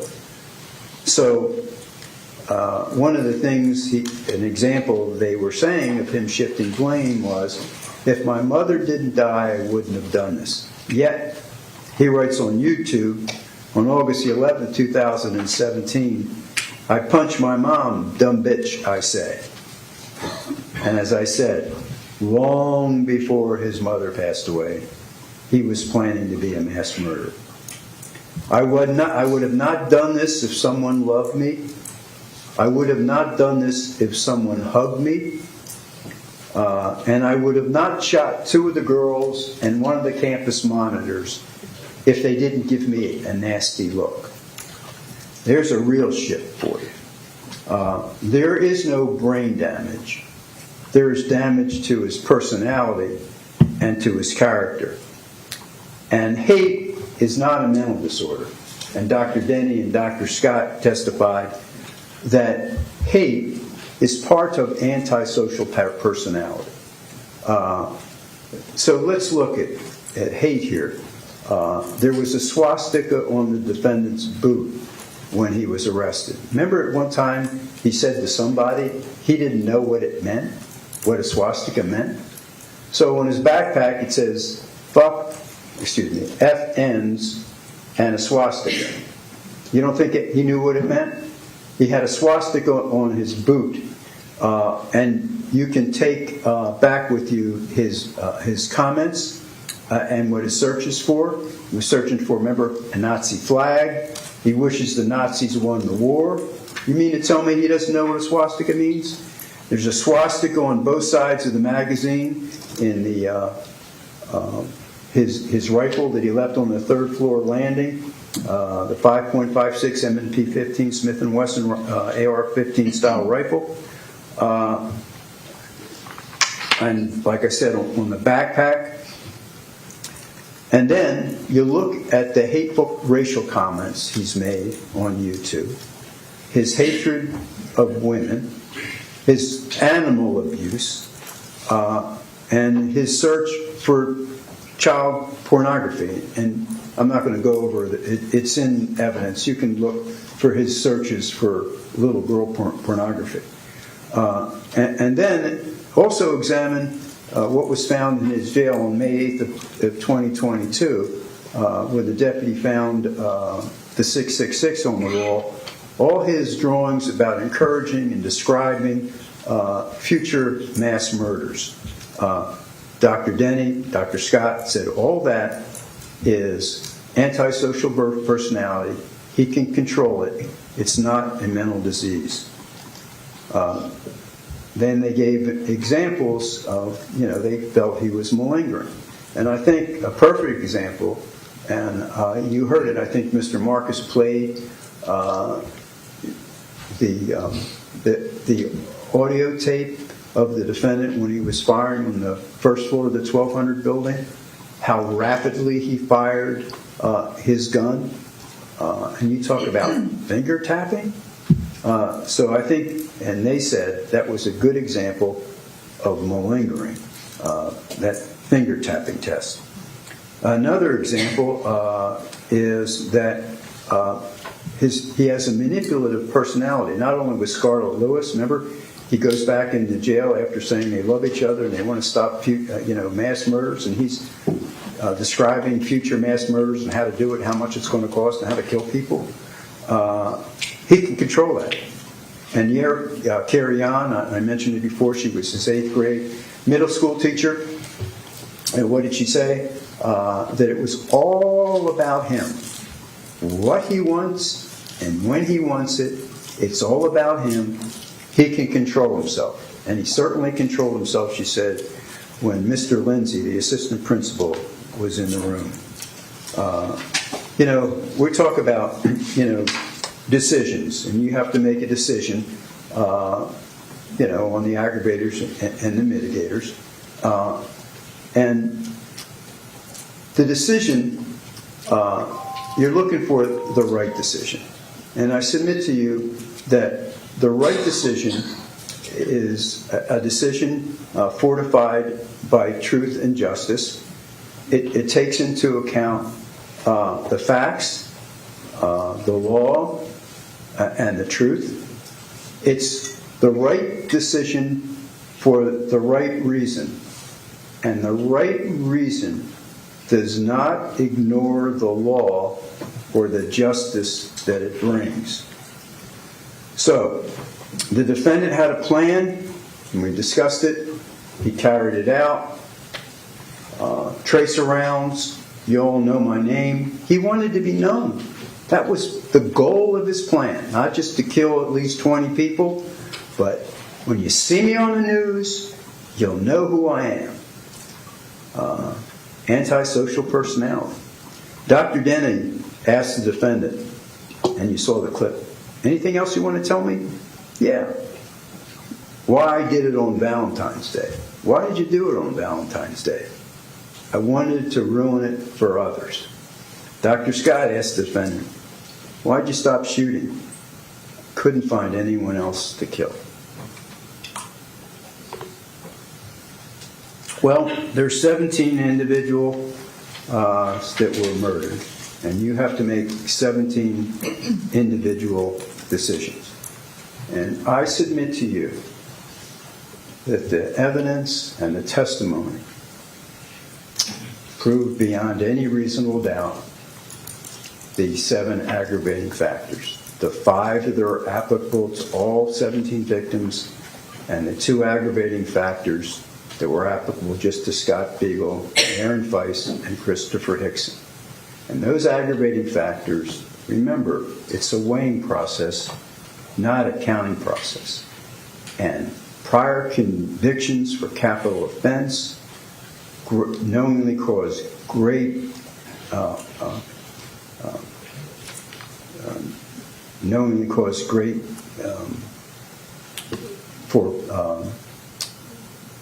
fear of death of other people, heinous, atrocious, cruel, cold, calculated, and premeditated. They're all really, really, really heavy aggravators, and they outweigh any mitigation at all. They are so heavy in weight. So I submit to you that the aggravating factors are proven beyond a reasonable doubt, and that those aggravating factors outweigh by a ton any mitigating circumstances. And the appropriate sentences for Gina Montaldo, for Alex Schechter, for Luke Hoyer, for Martin Duque Aquilano, for Elena Petty, for Alyssa Alphadev, for Helena Ramsey, for Nicholas Durrett, for Carmen Shentrum, for Christopher Hickson, for Aaron Feiss, for Jamie Guttenberg, for Scott Beagle, for Kara Loughlin, for Meadow Pollock, for Joaquin Oliver, and for Peter Wang. The appropriate sentence for Nikolas Cruz is the death penalty. Thank you. Thank you, Steve. Ladies and gentlemen, at this time, we're going to take an early lunch break as opposed to taking a break and then starting with the defense closing just before lunchtime. So it's 11:15 now. I'm going to ask that you please be back at 12:45. So it's 11:20 now, so it gives you just a little bit less than an hour and a half. You could please be back at 12:45 so that we can begin with the defense closing. Other than that, remember the rules. I know you all remember them. Do not broadly tell me yourselves. Do not discuss the case. Do not speak to anyone about the case. If anyone tries. Sounds like the feed is freezing up a little bit, but we know the drill. Don't talk to anybody. Don't discuss this case with anyone. That's the instruction to the jury. Craig, did Mike Stats get a little choked up at the end? It was hard to tell. I couldn't tell. I thought maybe it's just his throat was a little dry from speaking for 2.5 hours. The camera wasn't on him, so it was difficult to really tell. But you kind of thought he was. I didn't necessarily. I sensed it a little bit, but it's hard to tell. We'll have to check in with my colleague Christina Vasquez, who's in the courtroom. She's a little closer so that she can see. But it's interesting. You and I were both wondering if the state would perhaps close with some of that video, of the defendant saying in his own words what he planned to do, but instead it was a little bit of a different tactic. Yeah, I said yesterday that I thought they'd bring the gun out and show that to the jury. I was wrong about that. I thought they'd play a lot more of the... Wait. Let's take a listen. In other words, I'm hoping that you don't need an hour and a half lunch and 15 minutes. I didn't think you did, but I just wanted to make it clear. If you want to do that now, or if you want to come back at 12:30, that's fine too. You want to do it now? Yes. So sure. Other than that, we're in recess until 12:45. Thank you. They're taking care of some housekeeping things before the defense then makes their closing arguments. Right. So what I was saying is I thought the state would be presenting a lot more of the actual the evidence that was presented to the jury, the videotape. There was the one video that they showed, but I thought they'd show more to the jury to get that last impact. I thought they'd show the cell phone videos again. I thought they'd bring the gun out. They didn't. They just relied on Mr. Satz to go through step by step what their aggravating circumstances were and what the mitigating circumstances that he was focusing on as far as the defense. I don't think he got through all of them, but he got through quite a few. Maybe the thinking was that it would have been too gratuitous. This jury has seen a lot over the last few months. They did see, and if you've been with us since this morning, the jury did see the surveillance video that took us through the moments that the defendant entered the school to then when he exited the school. It was a little longer than the 7 or so minutes that the massacre happened, so perhaps there was some additional video as well. And when you looked at some of the family members who are in the courtroom, and I don't know if we can get that split screen up again because you can see they're hugging each other. Some of them are talking to Mike Satz, so I'm not sure if we're able to see that video. There you go. You could even see there's some family members even comforting the lead prosecutor who, really has devoted months and months to getting this case ready, and today was the closing argument. Yeah, this is a big effort for anybody to get ready for it, and Mr. Satz handled I'm guessing the vast majority of the examinations and the arguments here. So it was a lot of work to get to this point, and we'll wait to see what the defense has to say. But I will say that I really did think that there was going to be more of the physical evidence and the actual documentary evidence be presented. But you might be right about that, Janine, that they made a decision that the jury has seen enough and they don't want to overly traumatize the jury. But in my experience, anytime the prosecution gets a chance to show another horrific piece of evidence, they do. It's interesting you use the word trauma because we're not in there. And as we mentioned before, there are some pieces of evidence that the public, and i.e. most of the media, is not able to see. And I can imagine it would be traumatic. We're talking about autopsy photos from some of these victims that Satz described as some of the victims being shot at close range. Yeah, they did show one. They did. But yeah, I mean, the autopsy photos are. I've seen them in other cases. They're hard to take. The crime scene photos are even harder to take. Autopsy photos have a tendency to be a little bit medical, but the crime scene photos are awfully hard to take. The videos that I saw, we caught the edge of one that I don't think we were supposed to have heard. Right. Well, we were supposed to hear it, but I don't think we were supposed to see that from inside, right. Cell phone video from inside the courtroom. Right, and that was quite classroom. Right, that was quite jarring, and the jury saw all of that at least twice. Throughout the course of it, so the trauma that the jury is also experiencing now is going to have a lasting impact on them. Also, keep in mind, don't forget, the jury actually walked through the 1200 building. So unlike the opening arguments where Satz did a brilliant job of taking the jury through what happened that day, February 14th, 2018, now in his closings, he's doing it with the knowledge that these jurors have seen the autopsy photos, they've seen the surveillance video, and they physically walked through the 1200 building, which, if you've been following this, you know it is preserved. It is still a crime scene. There's still dried blood. Right, and he didn't have to go through the complete description. He just got to the point where the jury was reminded about what it was that they saw on that day. He didn't need to go step by step like he did in the opening statement, which was quite effective.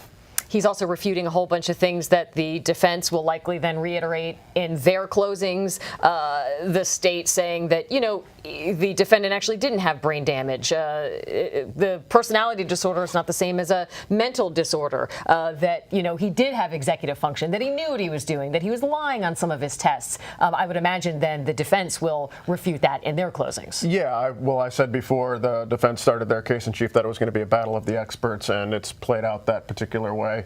And so it's going to be the state talking about what their experts said and diagnosed Mr. Cruz with, and then the defense is going to come up and talk about their experts and how they addressed Mr. Cruz and all the other mitigating factors that they have on their list. I think there was 30-some, or at least 26 when we looked at the jury instructions yesterday. Mr. Satz got maybe through 10 or 12. So we're going to hear more about some of the mitigating factors that the defense is going to present when they present their argument. They're taking an early lunch, a lot to consider for this jury now on this lunch break, knowing that they are close to the end. So many family members in the gallery. They're coming back at 12:45. We of course will be there every step of the way, and we'll be back as soon as court is back in session for the defense to make their closing arguments.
Good afternoon. This is the sentencing of the Parkland school shooter. I'm Janine Stanwood with our legal analyst, Craig Tricino. They took a break after the state gave their closing argument. You can see right now, Craig, everybody's standing up. Presumably the jury will be walking in soon.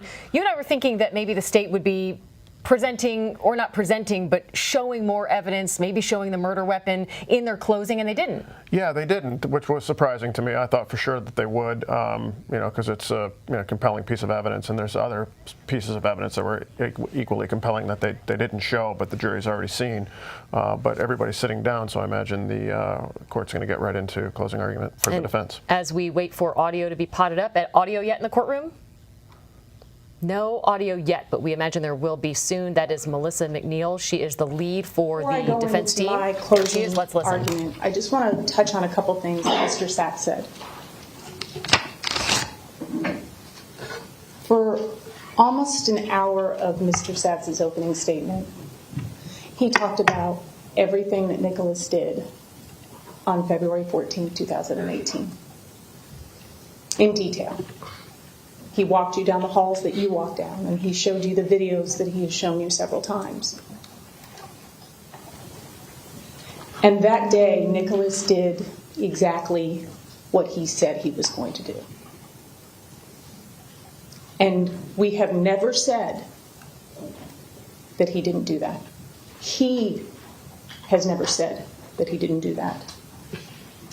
What he did has never been in dispute.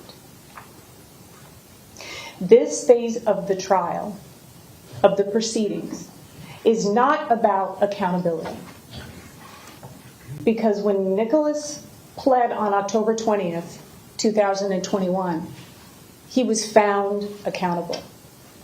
The decision that has to be made by each of you individually is how he should be punished. Nikolas knew the difference between right and wrong that day. And he chose wrong. And we know that because he pled to 17 counts of first-degree premeditated murder. Yes, he planned what he was going to do on February 14th. And he pled to that, and he accepted responsibility for that. Choosing to kill is not an aggravating factor. It is not for your consideration when you are making your decision about whether or not he should live or die. He chose to kill, and he chose to plead guilty to those charges.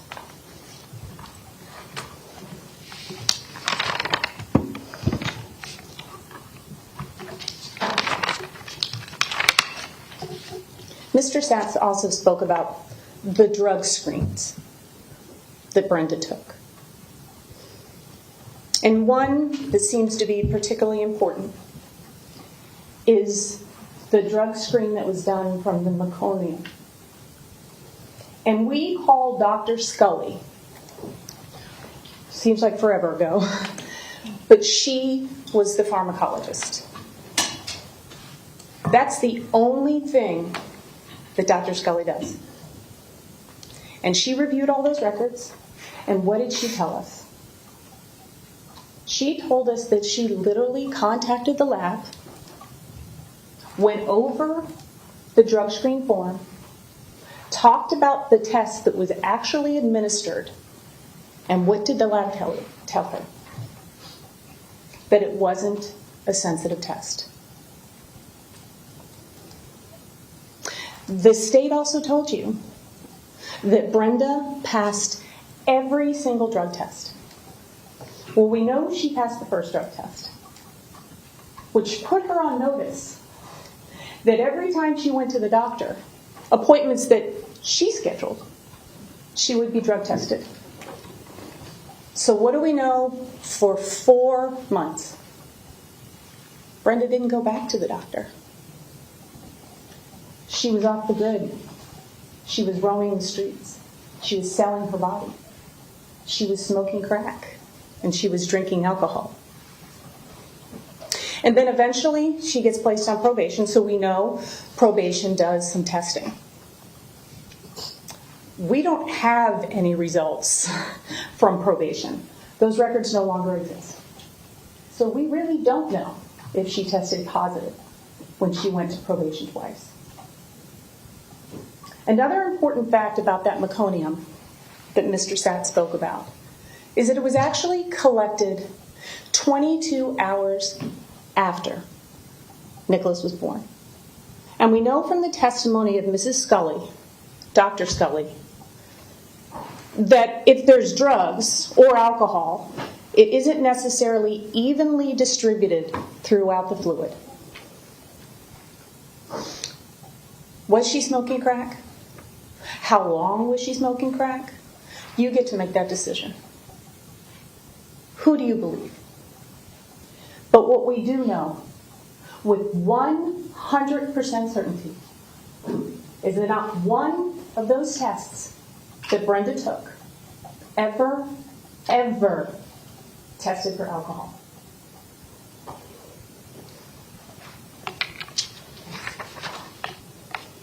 Mr. Stats spoke to you about the DCF call, and I will touch on it in my statement, but there's a couple things I'd like to point out. And I, like Mr. Stats, encourage you to read every single document, everything that is in evidence, which means all of this, if you so choose. And if there's a particular document, excuse me, that an attorney referenced or a witness referenced or a doctor believed was important in forming their opinion, you can ask us for that. And we can pull it for you. But they're here. This is Nikolas's life. If you want to read anything. And I encourage you, and I'll point out a couple things, just like Mr. Sats did with the DCF report. To give you some context for this DCF report, and there's bait stamps on the pages, so if there's something particular you'd like to look at, this is DCF 1 of 22. It's the same thing that Mr. Sats showed you. But what I'd like to point out is why this call happened in the first place. And we talked about it, and you heard some testimony. Excuse me. That there was some issues that Nikolas was having at school, and that several people had evaluated him for a Baker Act. 4 people, in fact, and one of them refused, which was the school resource officer, Scott Peterson. But what do we also know?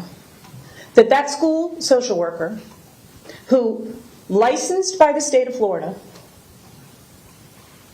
was able to Baker Act someone.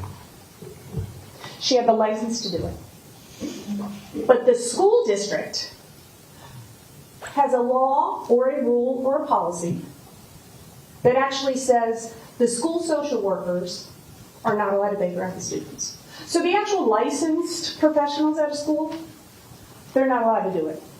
But she encouraged the school resource officer to. And then she called Henderson, that came out to MSD, an intern, being supervised. And that didn't happen, right? So that school social worker called the Department of Children and Family. They have an abuse hotline. Because she wanted something done. Nothing was being done. This kid wanted to buy a gun. There was allegations that he was cutting. There was allegations that he was drinking alcohol. His mother was not concerned that he wanted to buy a gun. So she called the Department of Children and Family, and at this time Nikolas was 18 years old. So the designation that Nikolas got as being a mentally ill, vulnerable adult, that was given to him by the Department of Children and Family. That's a designation based on a call. The purpose of the call, and it's all here, and it talks about some of the things that I just said to you about the school, was to do a risk level assessment. Because that school social worker was concerned about what was going on in that house. So they went to the house, and they talked to Linda Cruz, and they talked to Nikolas Cruz, and the Department of Children and Family found, and it's in here, in their risk level assessment, no implications for his safety. He resides with his mother, and he's receiving in-home services. So the designation of him being a vulnerable, mentally ill adult did not go away. Please read this report. They just said that the current situation that he was in, he wasn't at risk. 3 days later.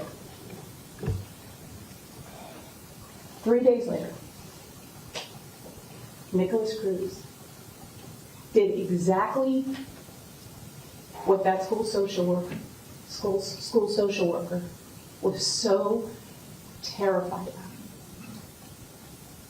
What she told everybody frightened her. He bought his first gun, a rifle. Literally days after being designated a vulnerably mentally ill adult by the Department of Children and Family.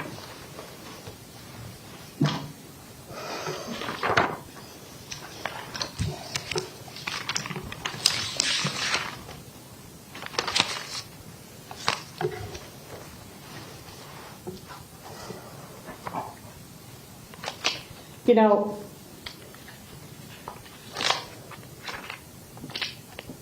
it's funny, and it's kind of ironic in this case, specifically with Linda, and the impressions that she liked to give people, the facade that she liked to present.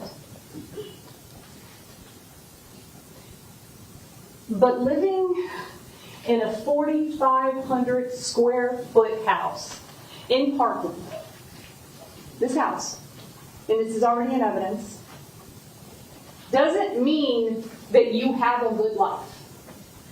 It doesn't mean that when you open the door and you walk in, that everything is okay. And we know that, right? Because we have all of these records, including Camelot Community Care. And that counselor, Amanda Brown, you know how she described this beautiful 45 square foot house? When she opened the door and she looked in, she described it as a war zone. A war zone. And we know from the testimony of lots and lots of records and some of the Henderson providers, and these are in evidence, this is the inside of that 45,000 square foot house. And you have these pictures, so when you get closer, you'll see that Linda has patched all the holes in the house that Zachary and Nikolas punched. Not a lot of furniture, right? Kids destroyed all that. When you get this photo, you can look closer that they had Berber carpet. And the records tell you that both Zach and Nikolas unwound the carpet, so she just left concrete. We know that Steve Sinkoff in his record said that I had to take her to Faith Farm to try and get her some furniture. Broken glass doors. And this one is particularly interesting. This is the photograph of Nikolas's and Zachary's bathroom. And when you get this photo, and you're able to see it up close, you'll see that right across from the toilet are patched marks, right? And you will know, if you review the Henderson records in episode 2, that this was one of the things that his therapist, Jared Benningfield, tried to work on with Nikolas, because he would get so frustrated, he would sit on the toilet with a knife and just strike through the drywall. This isn't a 4,500 square foot house where everything was happy. We know that. The evidence tells us that. Please do not be misled by square footage and geographical locations of a home.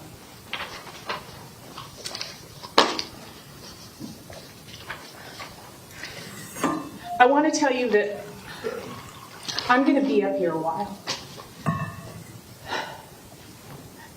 And I'm sure that every single one of you understands the tremendous responsibility that not only the state has, but that myself and the other members of the defense team have.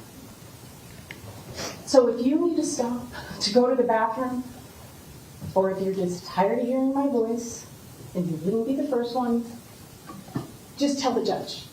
Because I don't want you to sit here if you have to use the restroom, or if you need to get up and stretch. Because the things that I want to tell you are really, really important. And I know that each one of you wants to be present, not only physically, but mentally. So please do not hesitate to put your hand up and say, Melissa, enough.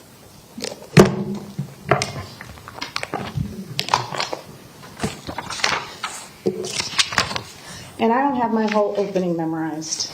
It's something I have always envied of Mr. Sass. So bear with me. There is no time in our life when we are more vulnerable to the will and the whim of another human being than when we are growing and developing in the womb of our mothers. Never, no other time. Now, one would think that it would be difficult for me or the other members of our team to present mitigation, to come up here and ask you to sentence Nikolas to life without the possibility of parole. But it's not, because it is the right thing to do. You would think that it would be hard after you hear we've all heard the evidence. We had to watch that video again. Some horrible pictures. Nikolas's horrible social media posts. Horrible things that he draws in the jail. But sentencing Nikolas to life and being up here and asking you to do that is the right thing to do. Ask yourself this. Did you really need to see that 14-minute video again? You've seen it in its entirety, and you've seen sections of it, and you have walked the halls of that horrible place. The horrible place that Nikolas decided to murder 17 innocent people. And remember, he would have murdered more if he could have. But you don't need to look at those photos. You don't need to hear those gunshots again. You don't need to see that 14-minute video. Everything is embedded in your brain, unfortunately, and will be for a very long time. What Nikolas Cruz did should make you angry. It should make you sad. It's devastating what he has done, not only to the people that are gone, but to these families that will never, ever recover from this. And there is nothing wrong with feeling those feelings. That's what makes us human. And you may remember that you jurors, some of you, were not the only people that were crying when those devastated parents and their siblings had to get up here and tell us about their children, their brothers and their sisters and their husband, parents that lost their babies. But by showing you those pictures, the video again, repeatedly playing the sound of the gunshots, the state of Florida wants to put you in a place of hate and anger and vengeance. Because if that is where you're at, you are more likely to sentence that young man to death. And the law that we all live by tells jurors that we must not make decisions based on passion, emotion, or anger. Why? How many times have you made a decision based solely on anger and you later regretted it? How many times in a moment of anger or rage have you said or done something that you later regret? Why do we teach people to calm down, to cool down? Take a break. Take a pause. Take a breath. We do that because when we make decisions based solely on emotions, the rational part of our brain is turned off, and we make wrong decisions. In haste, we make decisions without opening our heart and our minds. And in a death penalty sentencing proceeding, You have to use your heart because you're making an individualized moral decision. The individual moral decision that you will be making about whether Nikolas should live or die is not a decision that should be made in an emotional state. And the judge will tell you that the decision that you have to make here today, or however long it takes you, because we will all be here, please don't ever feel pressure to reach a verdict. Take your time. And the judge will tell you that you must carefully consider and weigh the evidence, realizing, and this is in the jury instructions, that you literally have another human being's life at stake. Please take your time. The decision that you make here today, or when you do, is a decision that you can never take back, ever. The law and your conscience requires you to look beyond the pain which seeks vengeance, not justice. Your struggle to raise yourself above revenge and sympathy will be difficult because you're human beings and you have heard horrible things. But it's a struggle that you knowingly undertook. We told you this wouldn't be easy. You knew this wouldn't be easy. It shouldn't be easy. But it's the oath that you took, and it's the promise that you made. And we know that each and every one of you will keep your oath and honor your promise.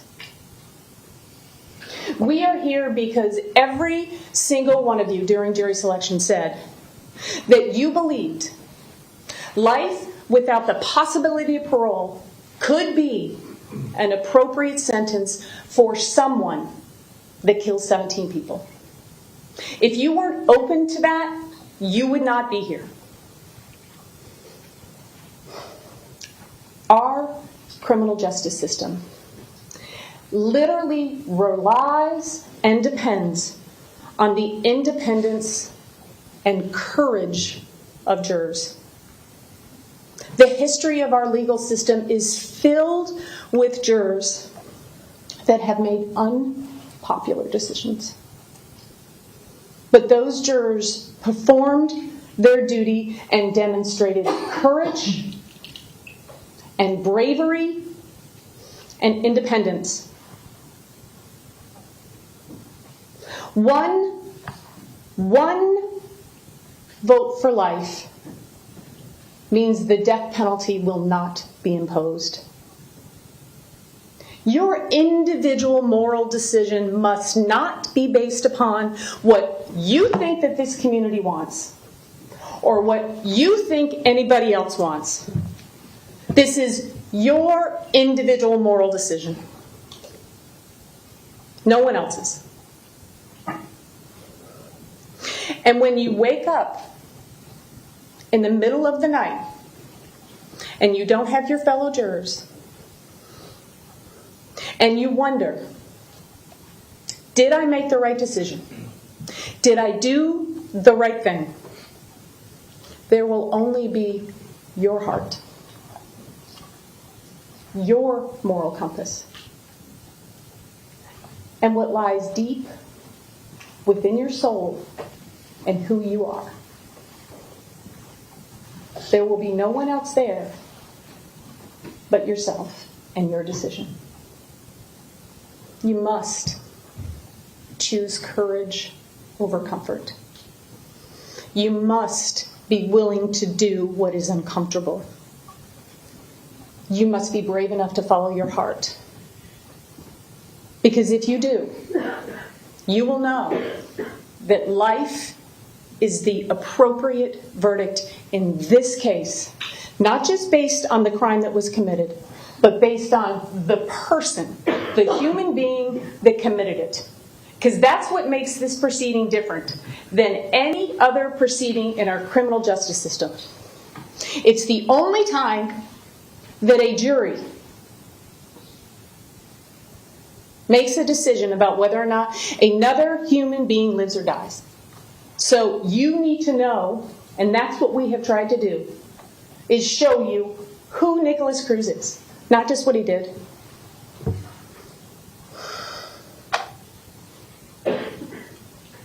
But whatever your individual moral decision is, whatever your compass, your heart, your soul tells you to do, you must respect your fellow jurors and their decision.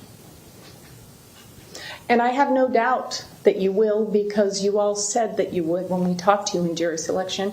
And if you wouldn't be here. Even if you disagree, you have to respect their decision. Not only does the state of Florida want you to make a decision based on anger and revenge and hate, they have done everything they can to dehumanize Nikolas Jacob Cruz. They don't even call him by his name. What they have done is slapped on a label that says that he only has a personality disorder. And we told you in our opening statement that we don't disagree with that. Check, check, check. But that doesn't describe all of Nikolas's behavior. But if you just slap a label on somebody that has a personality disorder, they're antisocial, their character, their person is flawed, it's a whole lot easier to kill them because you don't see them as a human being.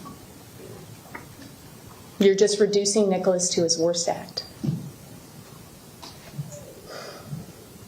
It's easier to call somebody antisocial or borderline personality disorders than to accept what Nikolas Cruz really is.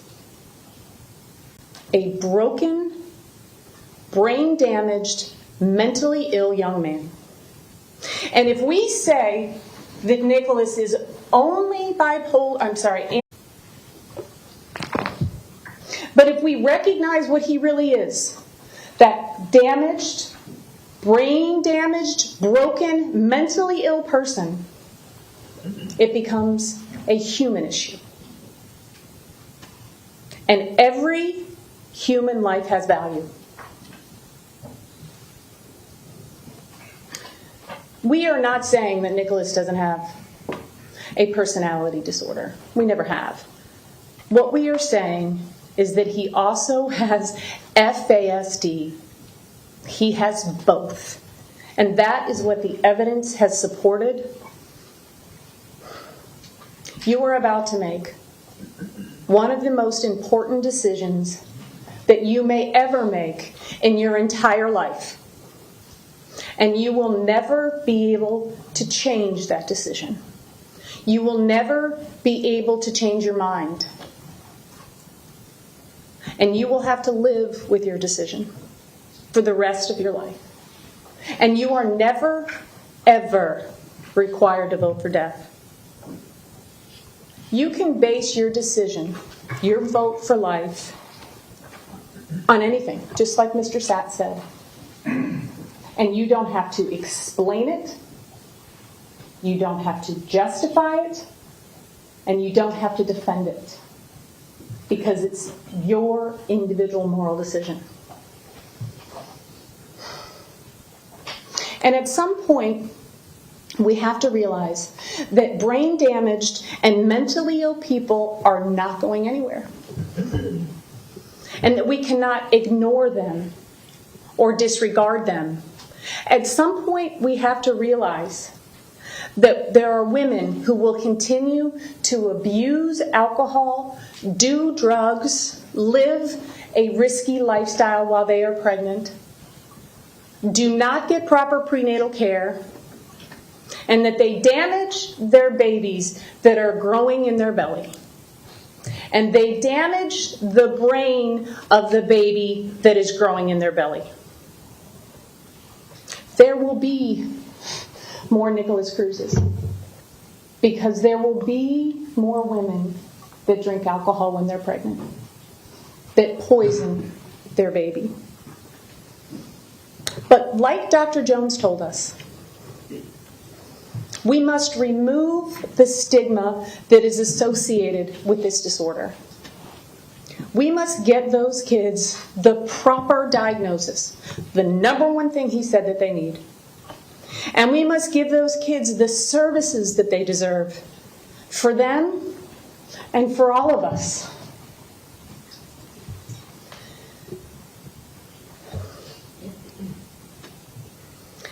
But sentencing Nikolas to death, extinguishing his life, will not make those problems go away.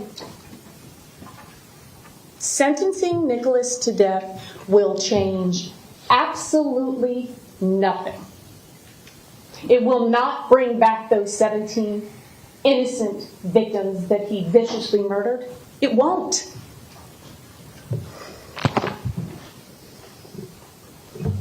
You now know that Nikolas is a brain-damaged, broken, mentally ill person through no fault of his own. He was literally poisoned in Brenda's womb. This woman. These pictures and evidence. She poisoned him in her womb. He was doomed from the womb. And in a civilized, humane society, do we kill brain-damaged, mentally ill, broken people? Do we? I hope not. But that does not mean that because you're brain damaged and you're mentally ill and you're broken, that you don't deserve to be punished. He deserves to be punished. And no one at this table would ever disagree with you. But what the law says is that you are to take into consideration their damage when you sentence them. We are not asking you to let Nikolas Cruz walk out of this courtroom. That is not what we're asking you to do. We are asking you to punish him, and to punish him severely. We are asking you to sentence him to prison for the rest of his life, where he will wait to die, either by natural causes or whatever else could possibly happen to him while he's in prison. He will never get out. Never. He will never walk a free step again. The law of our country says that the death penalty is reserved for the worst of the worst crimes committed by the worst of the worst offenders. The worst of the worst offenders are never people that are mentally ill and brain damaged through no fault of their own. They're just not. What did Nikolas not have control over? He did not have control over who his biological mother was. He had no control over how he was conceived. He had no control over how much Colt 45 that Brenda drank when he was growing in her belly. He had no control over how much Cisco, and we now know because of Dr. Scully, that one bottle is the equivalent of 5 shots of vodka while he was growing in her belly. He had no control over Brenda being arrested for possession of cocaine when he was growing in her belly. He had no control over the chaotic environment that she was living in for most of her pregnancy, on the streets, having sex for money and drugs, where her number one priority was not prenatal care, but it was her addiction. Nikolas had no control over the crack that Brenda smoked while he was growing in her belly. And he had no control over the amount of cigarettes that she smoked when he was in her belly. Is that factor in and of itself, as Mr. Sapp said, a reason for life? No. But if you take it all in its totality, it talks and shows you about a woman who was not taking care of the baby that was growing in her belly. We cannot allow ourselves to be disconnected from the most vulnerable people in our society, the broken and brain damaged, the mentally ill. How we treat those people says more about who we are as a society, more about who you are as a human being, than anything else. What is Nikolas's fault? What he pled to. And just like I told you in the very beginning, when I stood up, we're not here to decide guilt and innocence. That's done. And for today, for 1,700 days, we, the defense, have held Nikolas Cruz's life in our hands.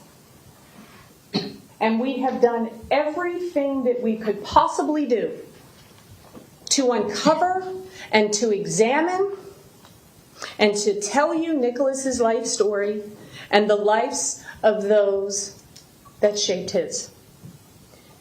We did that, just like I told you in my opening, so that you would have reasons to vote for life.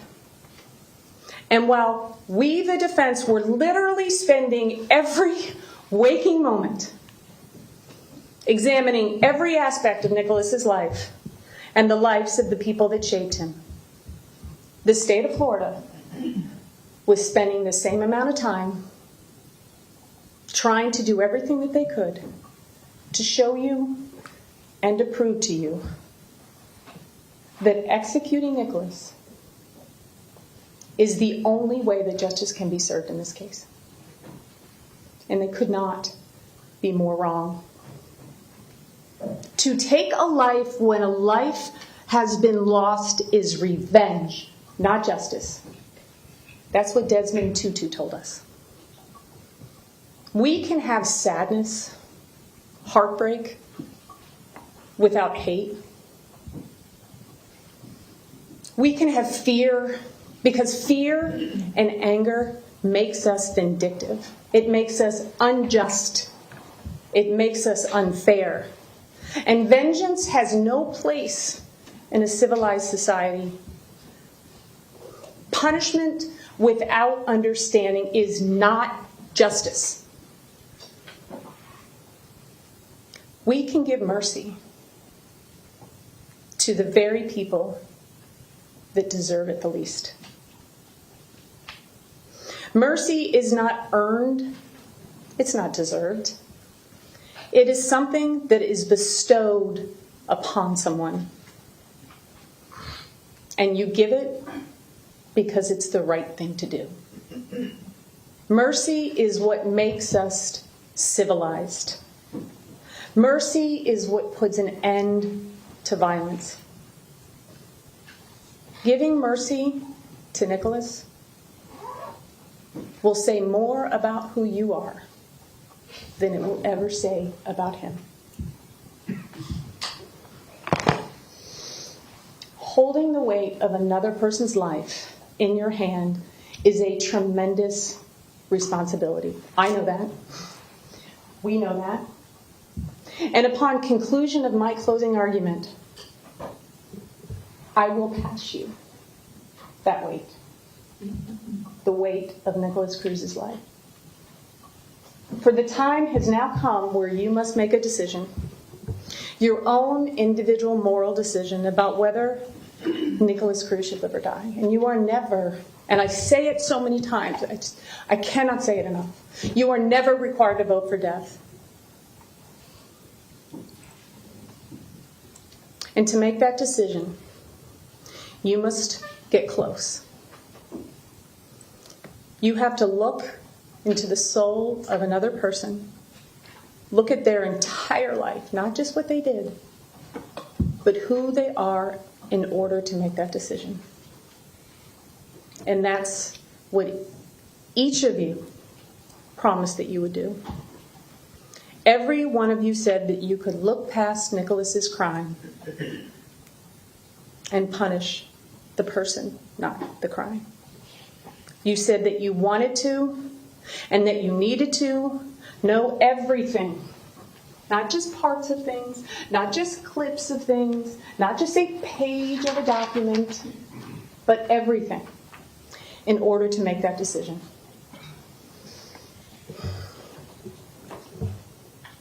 What we now have that we never had before, what Dr. Jones says that kids like Nikolas so desperately need, is a diagnosis, a proper diagnosis. You now know that Nikolas is mentally ill and has neurodevelopmental disorder associated with prenatal alcohol exposure. And how do you know that? Because we showed you that. We brought the best experts in the country to tell you that based on their evaluations. The beginning often holds the clue to everything that happens. We brought you people in here from his entire life, people that actually knew him, that saw him, that interacted with him, that treated him, that taught him, that medicated him, that counseled him, that loved him. Not just people that were evaluating him when he was facing the death penalty. You have heard records, you have heard testimony, and you have seen records, because we have moved everything in. Because you have a tremendous responsibility. You hold another human being's life in your hands. And we wanted you to have everything, just not parts of it. And let's talk about some of the testimony you heard from defense witnesses. Carolyn Deakins. Well, she certainly and thankfully is not the woman that she was in 1998 when she was arrested with Brenda on June 6th. Today, she is a woman who is grateful to be alive because she probably shouldn't be. And in 2020, Carolyn Deakin was living her life in Kentucky, clean and sober, with her children and her grandchildren. She was working, she was helping other addicts, she was paying it back, until one day,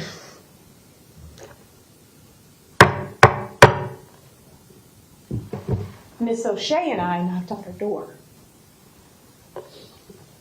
And we asked her to relive the most traumatic and painful part of her life.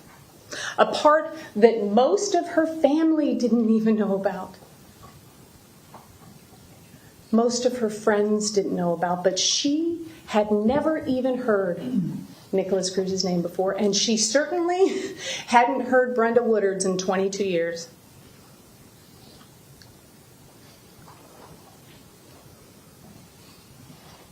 But she never hesitated.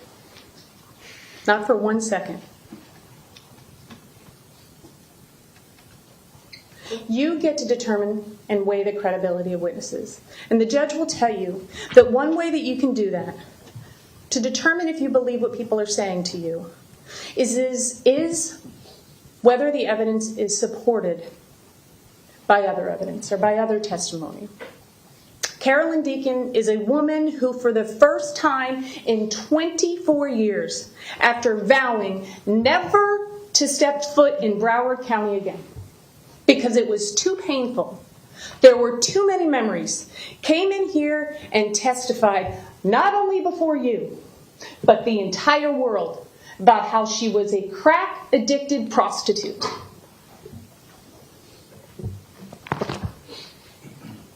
Who sold her body to get high. You decide whether or not you believe the things that Carolyn Deacon's told you.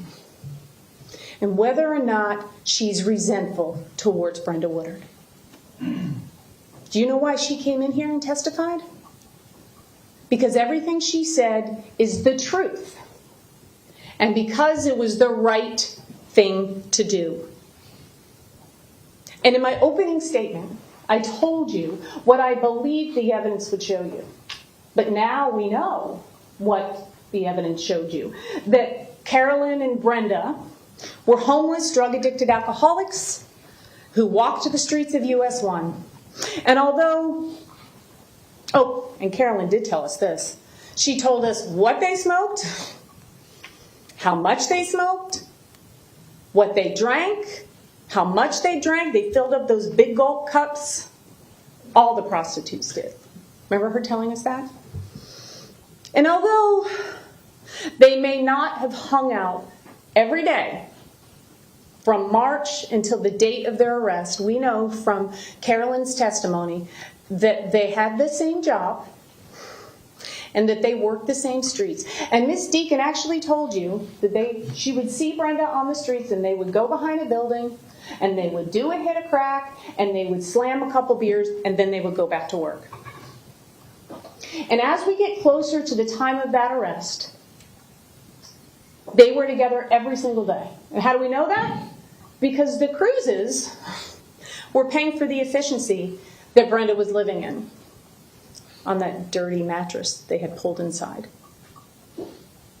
Carolyn told you all of the things that they were doing, both knowing that inside Brenda Woodard's belly was that baby. But you see, by that time, Brenda's addiction was so out of control that the drugs and the alcohol were more important to her than the baby that was growing inside of her. And on June 6, 1998, after she had gotten off of work and Brenda had just boosted some steaks, they stopped and got a 12-pack of beer, and they went to the drug dealer and got 5 crack rocks. And Carolyn told you what they were going to do that night. They were fixing to get good and high. And we all know what actually happened. You saw the police report. Dr. Scott was very clear to point out that Brenda had a 0% alcohol. And this isn't evidence, so I don't expect you to strain. But you know what else is interesting on this booking sheet? That 6 months pregnant, Brenda weighed 145 pounds. And when you go back to those adoption records in March, and you look at how much she weighed then, she weighed 140 pounds. What else is interesting that wasn't mentioned when Dr. Scott testified is that the police officer in his report said that he saw Brenda pass the drug dealer the money. And the drug dealer passed Brenda the crack. What else did Dr. Scott not tell us until he was cross-examined by Mrs. Curtis? That there was beer in the car. So they weren't drinking yet.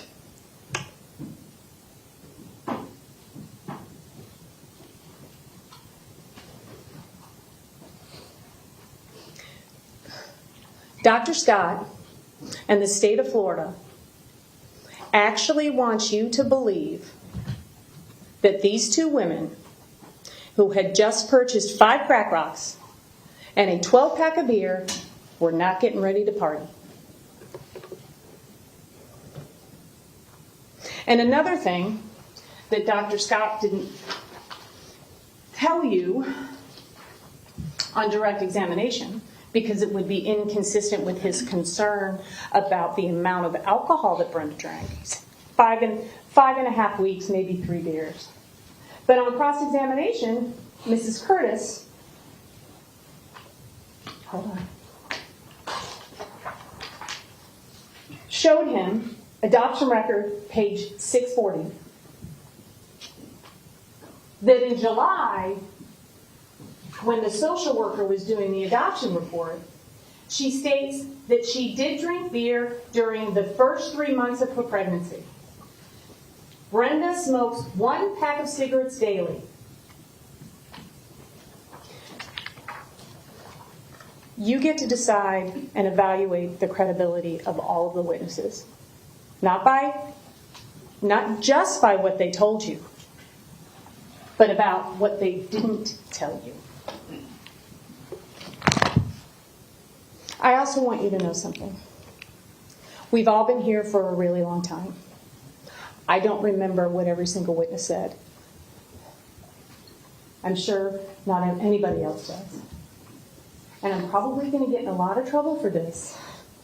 But Miss Bailey has been here the entire time, and she has typed down every single word that every witness has said during this entire trial. So if you have a question about the testimony that you heard or the words that came out of a witness's mouth, you can send a note and you can say, I would like a readback of the testimony of this witness or that witness. This decision is too important for you to guess or rely on your memory. However, I have noticed that we have some very diligent note takers. But I just want you to know that that is available for you. And when we talk about Daniel Woodard, Daniel Woodard didn't even know that Nikolas Cruz was her brother when Miss O'Shea went to the prison that she was at 3 years ago. But that very first visit, she said, I will do whatever I can do. Not because 3 years later, the brother that she just found out that she had, Zachary, was paying for her lawyer. You decide if she's credible. But what does Danielle help us understand about the choices that Brenda made when Nikolas was growing inside her belly? Her level of detail and memory is very impressive, in my opinion. She remembers that it was the summer before her 6th grade and that she was 11 years old. And she remembers Brenda picking her up. They drove to a gas station right across the street from a women's shelter right here in Broward called Women in Distress. And she remembers how Brenda got out of the car, went inside, came back out with a bottle of Cisco in a brown paper bag and a cigarette in her mouth. And as she started pumping gas, Danielle was sitting in the car, and she turns around and she notices that there's broken glass all over the floor and that the window had been busted out. And the next thing she notices is that it looks like Brenda has a baby bump. So she asks Brenda, are you pregnant? I was raped, Brenda says. So I went and I looked back at those adoption records. And I found, and it's on page 73 of the adoption records, that on August 25th of 1998, there was a job work order where Brenda got that busted window fixed. So it's amazing the memory that Danielle has.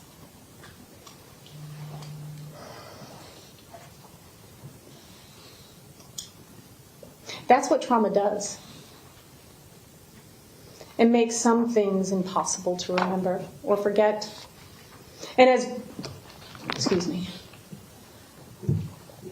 Danielle then told you that that's when she started living with her mother, and it was during that time that Nikolas was developing in Brenda's polluted womb.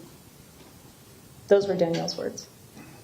Danielle told you about more of the choices that Brenda made when she was pregnant with Nikolas. She remembers calling her grandmother and saying to her grandmother, "Things are so out of control, you have got to come up here." And her grandmother did. But in the interim, Miss Curtis asked Danielle, what did out of control look like? This is an 11-year-old child. I saw Brenda, because remember she doesn't call her mom, smoking crack and cigarettes. I saw her drinking Cisco alcohol. I saw her prostituting. I saw Brenda taking money from other addicts so that they had a place to get high. She was like the rent lady.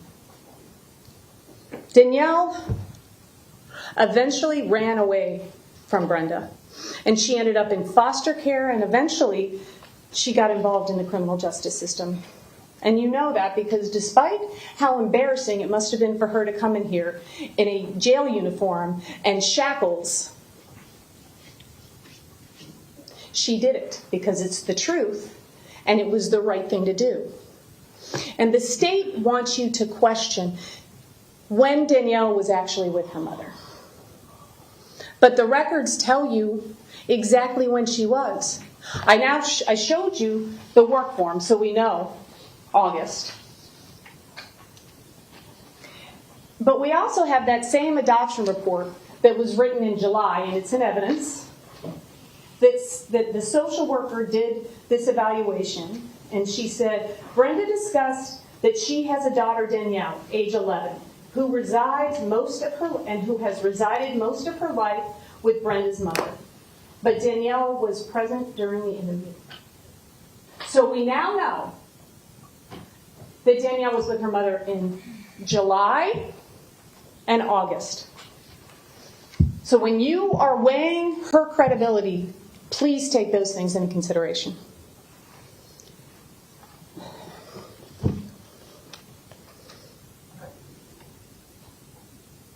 Danielle also remembers the little roses that were painted on the crack pipes that her mom would send her to the store to get, and how she would play on the railroad tracks on Las Olas.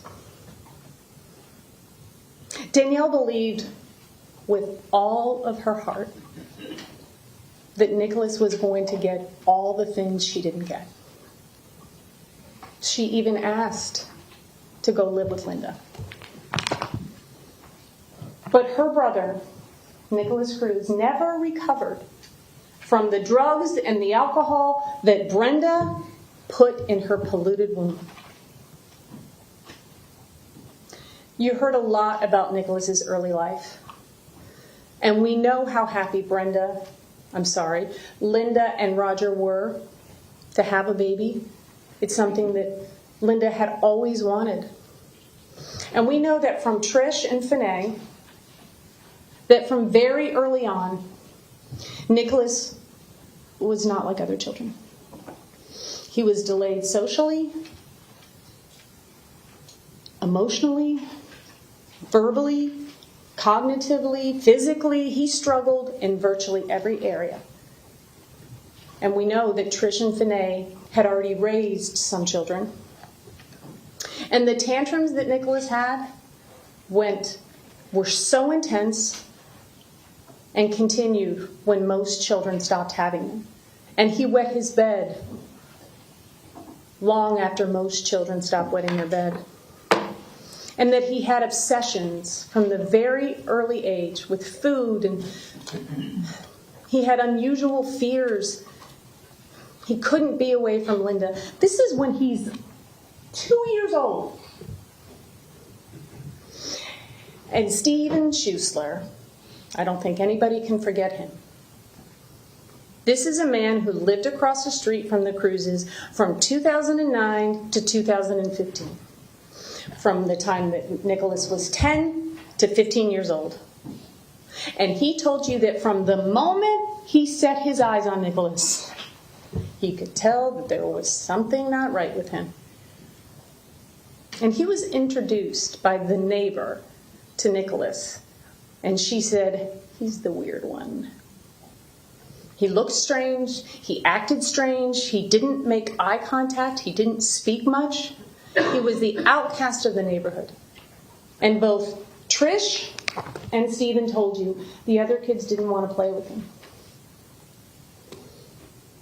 And Stephen Schuessler told you that he was working on his motorcycle in his driveway and he heard loud screaming noise. And he looked outside of Linda's house, who was pulling out of her driveway in her minivan. And a 15-year-old Nikolas Cruz came running out of the house like he was 3. "Mommy, Mommy, you didn't kiss me before you left."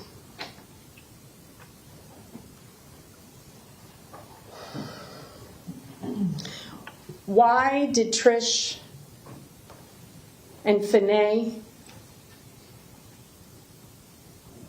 come in here and testify? Because what they said is the truth. And it was the right thing to do. And you also heard testimony from Paul Gold. And I promise you I'm not going to go through every witness. Who lived next door to the Cruz house with Roxanne and Rocky. We now know who those people are. And he told you about Nikolas's strange behavior. Same thing that Trish had observed, same thing that Finney had observed, same thing that Stephen Schuessler had observed. And he tried to help Nikolas out and Zachary, because by then Nikolas had witnessed the death of his father when he was sitting on his father's lap. So he knew that they didn't have a positive male role model. But he remembers that Nikolas would do things like attack his trailer with a golf club for no reason. He told you that it just looked like Nikolas couldn't control himself. And after Nikolas would do something like that, he would be so remorseful and so ashamed. And Paul told you, because he has his own children, that it looked like Nikolas had some developmental delays, problems socializing with other kids. He told you how immature Nikolas was compared to the other children. Far more immature than his brother, who was 18 months younger than him. And he told you that Nikolas had very obsessive tendencies. At that point, it was penguins. And he told you that he actually saw, just like Finney did, and just like Steve Schuessler did, and just like Trish did, they actually saw Zachary bullying Nikolas, along with the other kids in the neighborhood.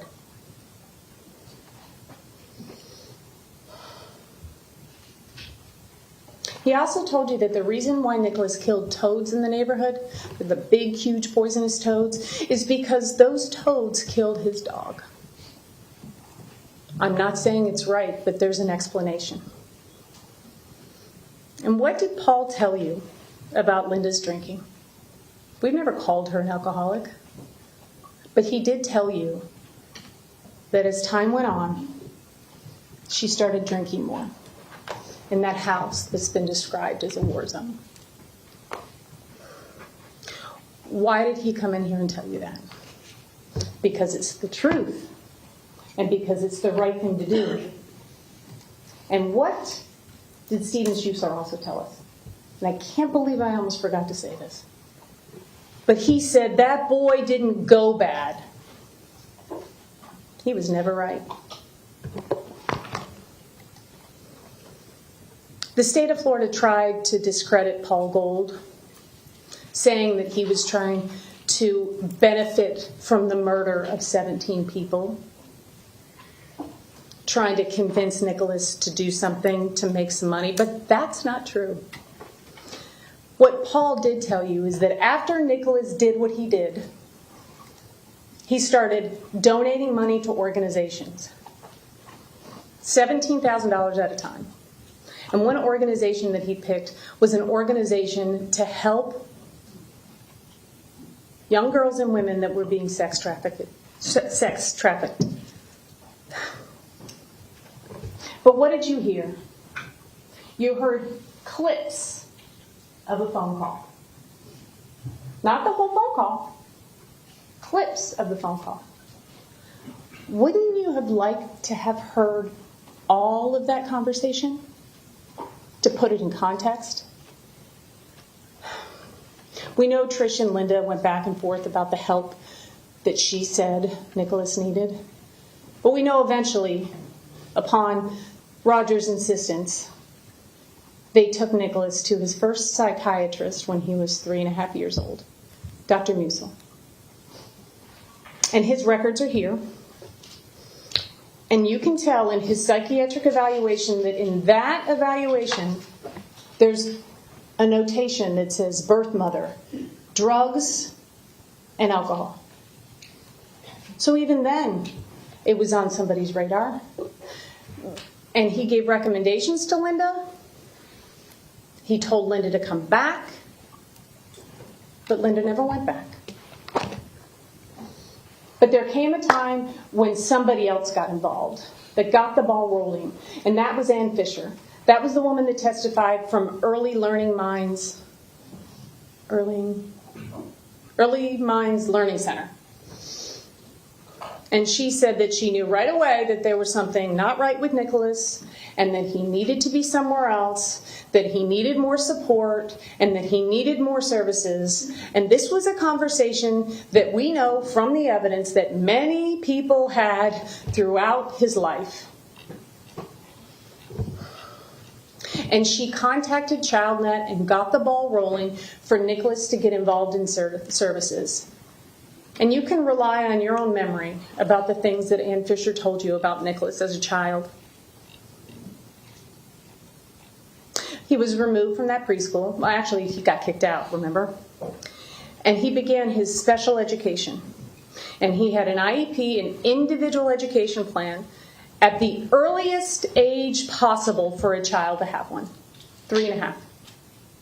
Until 2016, when this brain-damaged, mentally ill, broken child, who 5 weeks before had been designated a vulnerable, mentally ill adult by the Department of Children and Family, revoked his ESC services.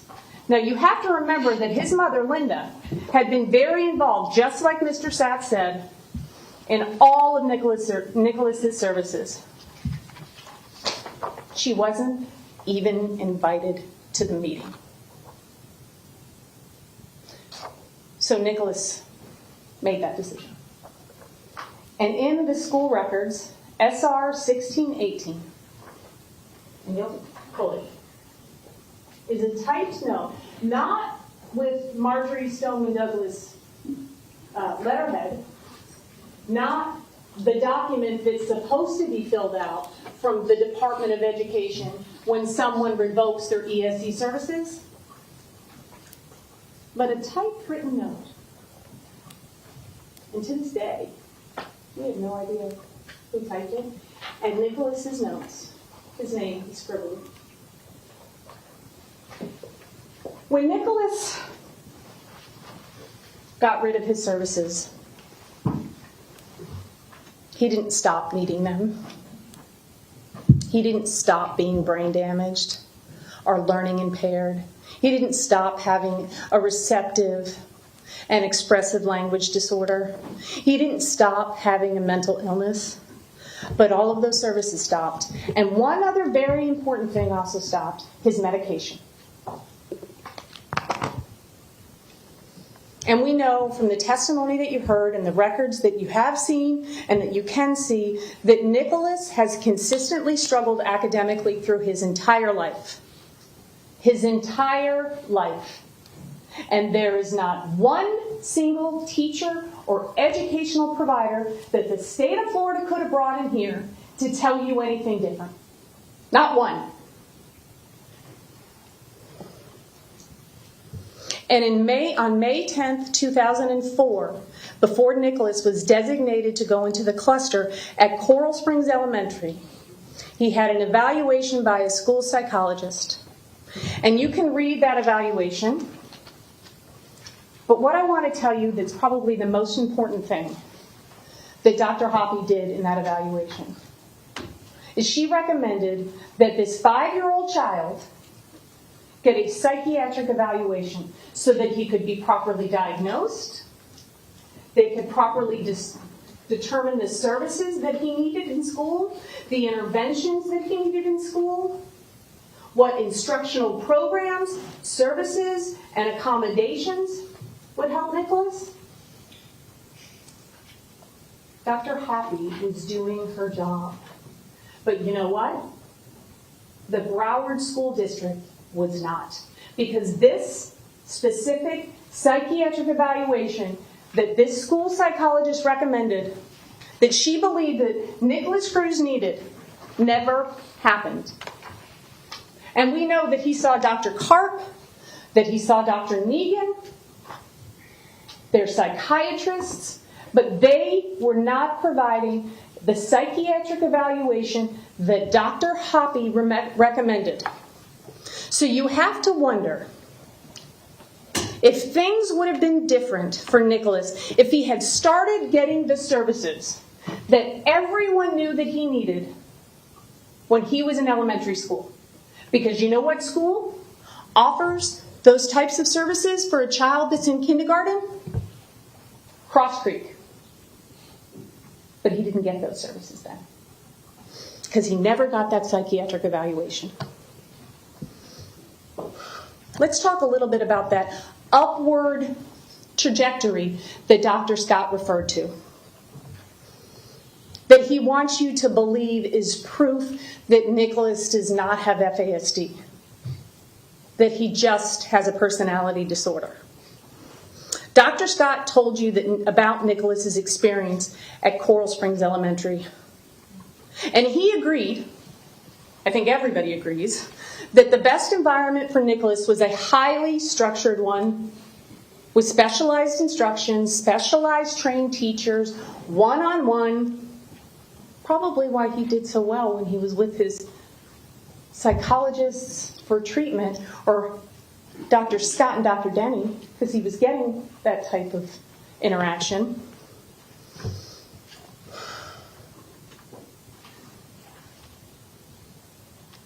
And he ends up in the cluster. And Dr. Scott tells you that in kindergarten he was retained. They could have promoted him, but they didn't because mom and the school wanted him to mature. And then he continued to talk about how well Nikolas did at Coral Springs. But what he didn't tell you until he was questioned by Miss Curtis was that Nikolas received a good cause promotion from 1st to 2nd grade. And that good cause promotion does not mean that he was doing good. It means that he could not be retained because he was a special needs student and it would be illegal for them to do it again. What else did Dr. Scott not tell you? He did not tell you that Nikolas did not meet the criteria for promotion from 3rd to 4th grade, but they promoted him because he got a 2 out of a 5 on the FCATs. He didn't tell you that. And he also didn't tell you that from 4th to 5th grade, Nikolas received another good cause promotion. So let's talk about that academic trajectory that he says Nikolas was on. Why didn't he tell you those things? Because being retained or receiving a good cause promotion doesn't support his theory that Nikolas was on an upwards trajectory and that he didn't continue to have academic struggles like children with FASD do. And we know on cross-examination when Ms. Curtis actually showed him that standardized testing that he said Nikolas did so well on, that he had to admit that those scores indicated that Nikolas had either little success or limited success. He wasn't progressing academically. And I just want to remind you of a few things that John Newnham and Lynn Rodriguez told you. They told you that Linda lacked the foundation of parenting, that she didn't utilize the services that they gave her, that she was overwhelmed and had a lack of support. And they told you that the entire time that Nikolas was at Coral Springs Elementary, that he was anxious, that he was fearful, and that he was nervous, and that he worried a lot, and that he looked at the floor, and he wasn't responsive to communication, and that he would apologize over and over again, even when he didn't need to. And they told you that Nikolas had obsessive compulsive tendencies like clock watching, consistently worrying about missing the bus, a bus that he never missed. He was worried his mother wouldn't pick him up. He asked the same questions over and over and over again, and he was skin picking.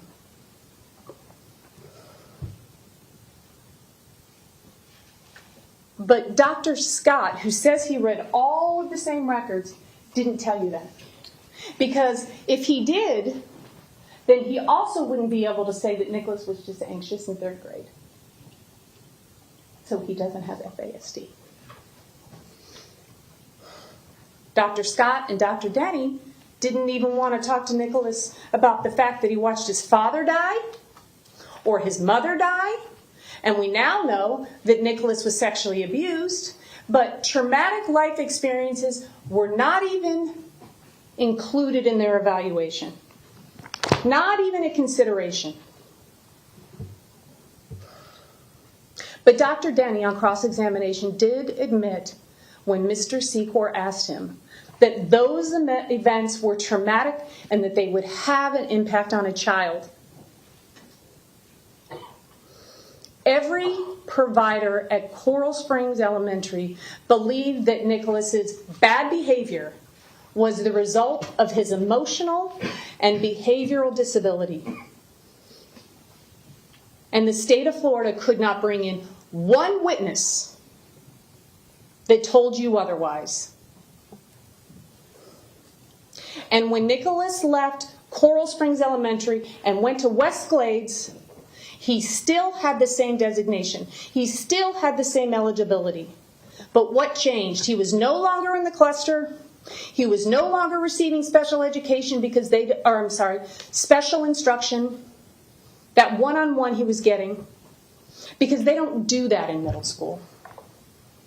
And we also know that he continued to have that expressive and receptive language disorder that Dr. Scott and Dr. Denny told you he grew out of.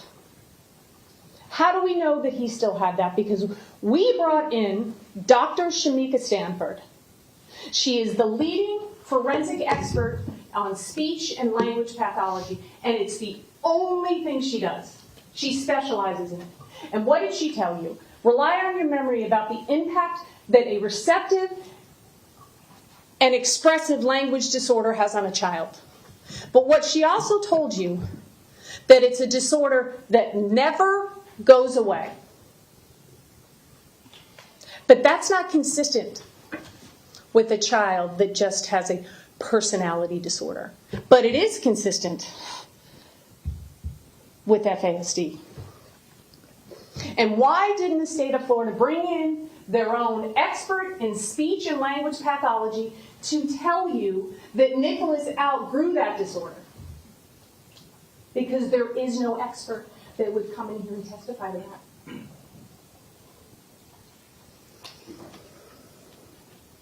You make a decision about who is more credible about whether or not Nikolas has a lifelong speech and language disorder. Let's talk about the principal from West Glades, Mr. Jack BC. This is a man that has dedicated his entire life to education, 35 years. He was the principal when Nick was there. He's now retired. He's a guardian ad litem, which is a program they have here in the the court system, and he works with 2 kids who were prenatally exposed to alcohol. And he told you that they act very similar and have the very similar behaviors and disabilities that Nikolas does. He also told you that he taught at a behavioral center.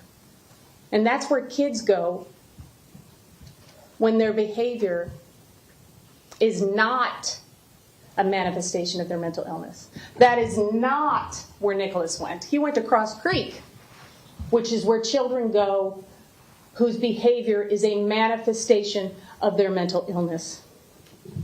And what did Mr. Vasey tell you, and also Jessica Clark, his family counselor, the entire time that he was at Westglades?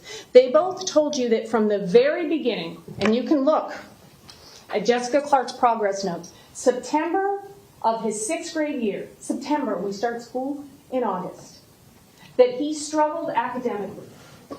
He was struggling in math and language arts. And coincidentally, math is the area that children with FASD struggle with the most. And she also tells you how he doesn't understand things. He doesn't like one of his classes because they're introducing measurements, and he doesn't get it. So please read Jessica Clark's notes. This is the same time that Ms. Nast made that comment about the only thing that Nikolas wanted to do was set fires, I think, and kill people. That doesn't tell his whole story. So what is important from Mr. Vasey and Jessica Clark is that the struggles that Nikolas was having started in 6th grade, not in 8th grade. The records support that.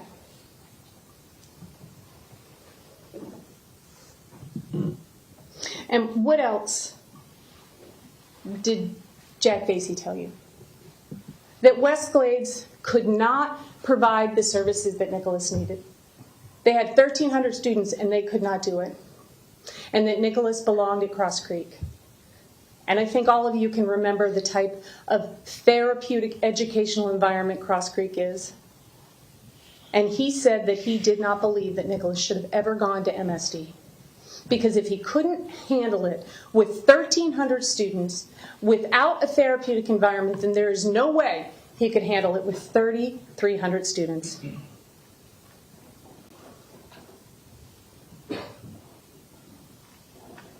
The judge will tell you that it is perfectly fine for a lawyer to talk to a witness. She will give you that instruction. And we know from Mr. Vasey's testimony that the morning that he was supposed to come in here and testify, that he received a phone call from his friend, not his lawyer, but a friend who happened to be a lawyer, Christopher Whitelock, and on that phone call was Mr. Marcus. And you heard how that phone call made Jack Vasey feel. And this is directly from his testimony. They were concerned about the testimony that I was going to give and how I might implicate other people. And then he said, "I'm glad I didn't have my blood pressure checked when it hit." I don't mean to sound sarcastic. It was a very uncomfortable phone call. And to this hour, I don't understand why that ever occurred. I feel it was enough to make me feel uncomfortable to not want to come in and testify. That was my initial reaction. It still is. You know, it's the day I'm coming in to testify, and all of a sudden I get this call. I was very uncomfortable. I don't know why that call was made. You get to make that decision. But he was brave anyways, and he came in here and he testified and he told you the truth, and he did that because that was the right thing to do. And you know who else was really brave? Carrie Yon. She was brave and she was persistent, and you know how terrified she was of Nikolas Cruz. She told you that she would drive to work and her stomach would be sick, knowing that she was going to have him in her classroom. But she didn't want him expelled. She didn't want him suspended. She wanted him to get help. She knew that Westglades was not the place that he belonged. And she went to people. And some people helped. And other people said he has every right to be here. But you know what else she did? She kept 152 pages of documents related to Nikolas Cruz for 8 years. And why did she do that? Because she was concerned that the copy she gave to the school would disappear.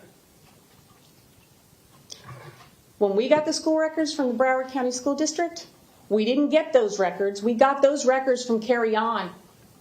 So it turns out that Carrie Yon was right. That records disappear.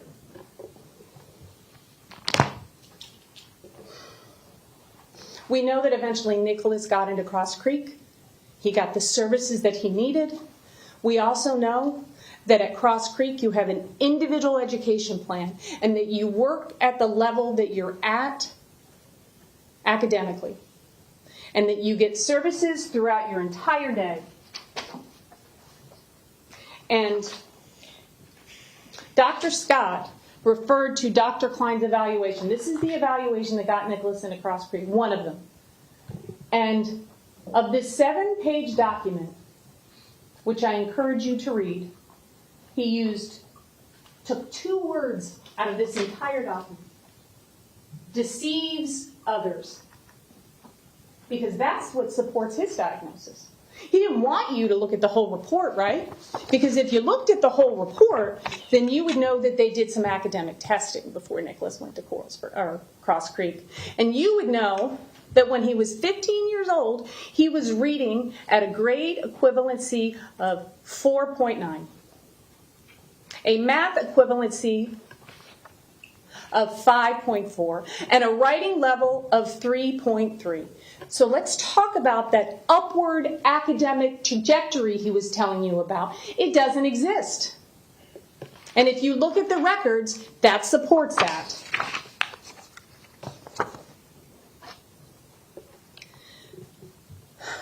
And you can also read the psychosocial evaluation that was done by Ms. Posey. She testified.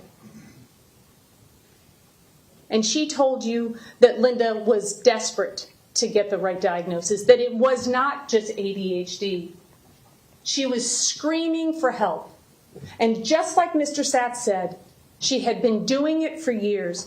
That's the level of frustration that Dr. Jones was telling you about when parents are up against the things that they have to face before they know that they have a child with FASD, and the importance of a proper diagnosis. And the state could not bring in one academic provider throughout his whole academic career to tell you that he didn't continue to struggle. Not one. And we know socially from the testimony that we heard, the records that we reviewed, that he continued to struggle with that issue and through his entire life, and he still does. And the state of Florida could not bring in one witness that actually knew Nikolas, that grew up with Nikolas, that taught Nikolas, that provided him with services, to come in here and tell you that he was not socially impaired. A language disorder is a hallmark of FASD. It's not a personality disorder. And that's why Dr. Scott and Dr. Denny wanted you to disregard it, so you wouldn't consider FASD. And we know that Nikolas suffered from severe anxiety his entire life. But Dr. Scott and Dr. Denny didn't want you to think that. An anxiety disorder is a hallmark feature of a child that has FASD. But if you disregard it, he only had it in 3rd grade, then you're less likely to believe the truth. And Nikolas suffered from depression, and that is also a hallmark of FASD.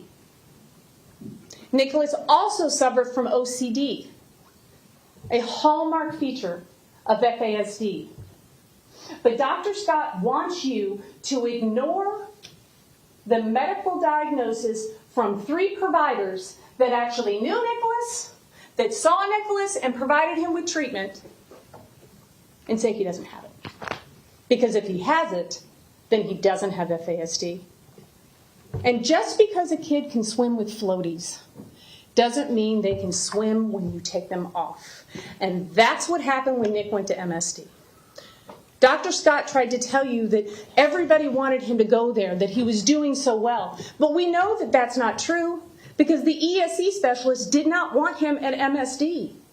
The LEA specialist did not want him at MSD. It was not the right placement for him. And when those people went to Denise Reed, the assistant principal at Marjorie Stoneman Douglas, she was in charge of ESE, they were told to stay in their lane. He never should have left Cross Creek. That is the environment that he belongs in. And here's another almost terrifying thing. Dr. Ortiz, her progress note, psychiatrist from Cross Creek, wrote in her notes that because of Nikolas's fascination with the military and his fascination with guns, that junior ROTC was not recommended, not advised. And not only did Nikolas take the junior ROTC class, but he enrolled in marksmanship.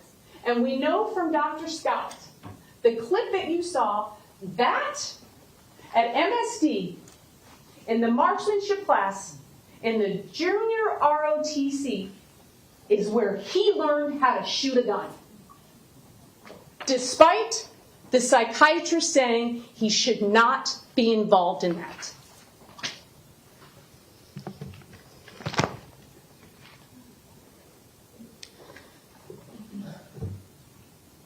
All of the evidence that you have heard and seen that is supported by the records. No, everybody told you that Linda never truly appreciated what was wrong with Nikolas. She loved Nikolas very much. And she loved Zachary very much.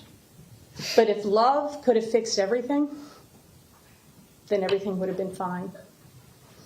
But the evidence has shown you that Linda consistently minimized, enabled, ignored, excused, defended, and ultimately lied to the very people that were trying to help Nikolas from what he needed the most.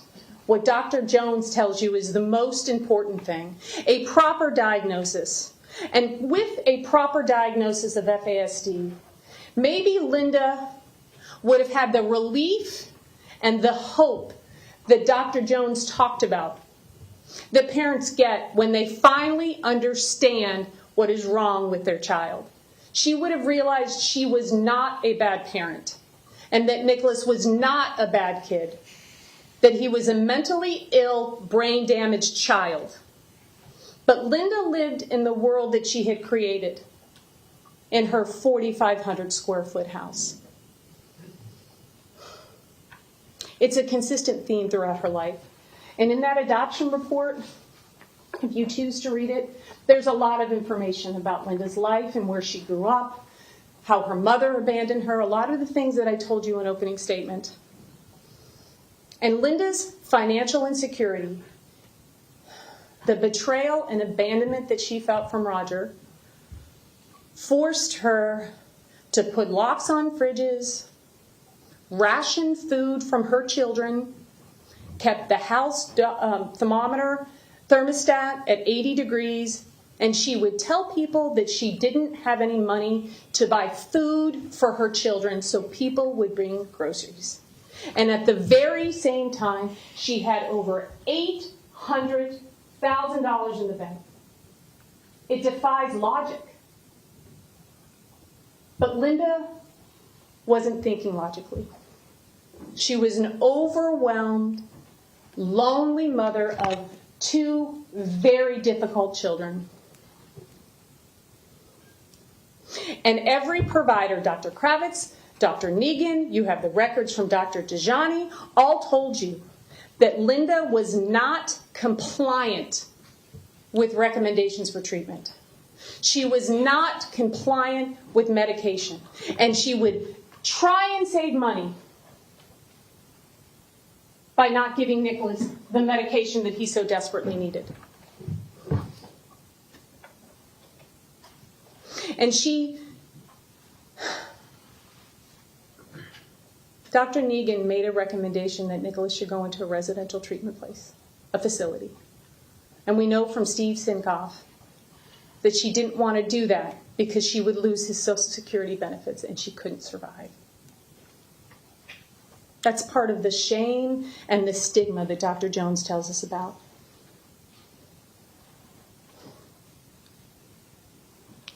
We have tried with every fiber of our being to bring you all of the information that you need in order to make the best appropriate decision from people that were actually involved in Nikolas's life. And ladies and gentlemen, you have to make a decision about whether or not another human being lives or dies. And I am sure that this is not the first difficult decision that you've had to make in your life. And when you have to make difficult decisions, I'm sure that you may talk to a friend, you may seek spiritual guidance, you may do some research, you may consult an expert. And when you have to make a life or death decision, do you want an expert that is a generalist, that practices a little bit of everything?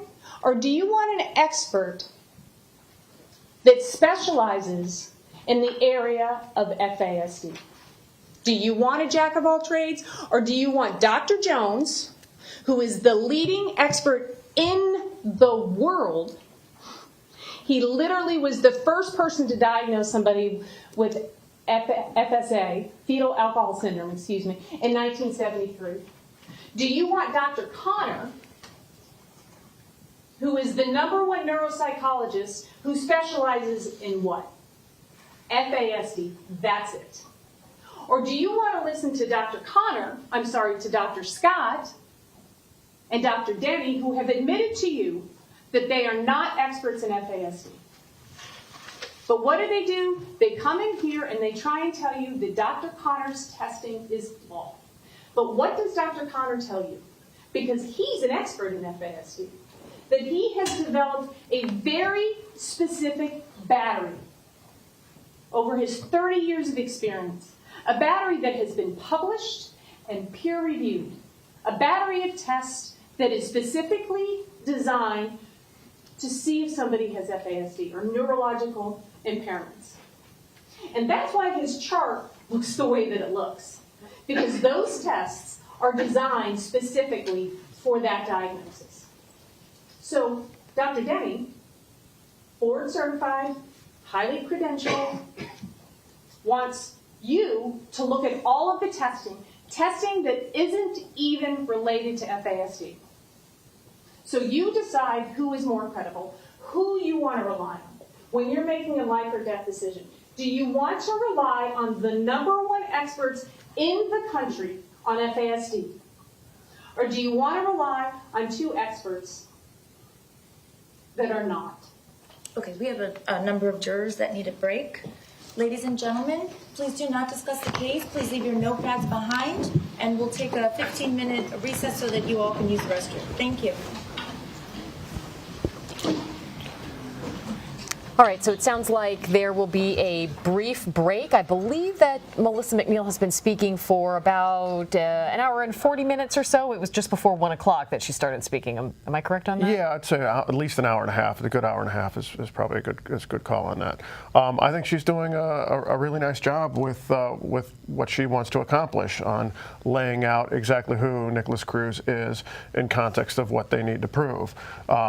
She made did a good job of saying that the state spent a long time proving what he did, and they don't need to do that because he admitted to it and he pled guilty to it several months ago, and this is only about sentencing. And right. she also said something that I've said a couple of times, that this is, wait, is the judge speaking? I'm sorry. No, I think maybe she was just giving some brief instructions again as people start filing out of the courtroom. But continue. Yeah, that's something that I think is important to remember here, that Mr. Cruz is not leaving prison alive. Under no circumstances. There's not a reality here where he leaves prison that in a way that's not in a coffin. And she even sort of indicated, for those who want to make sure that it's the appropriate punishment and a harsh punishment, she said there's no way he's leaving there alive. He's going to die in prison, either from natural causes or from other reasons, almost sort of implying like, oh, he could get hurt in jail. Well, yes, and that's a reality. There is...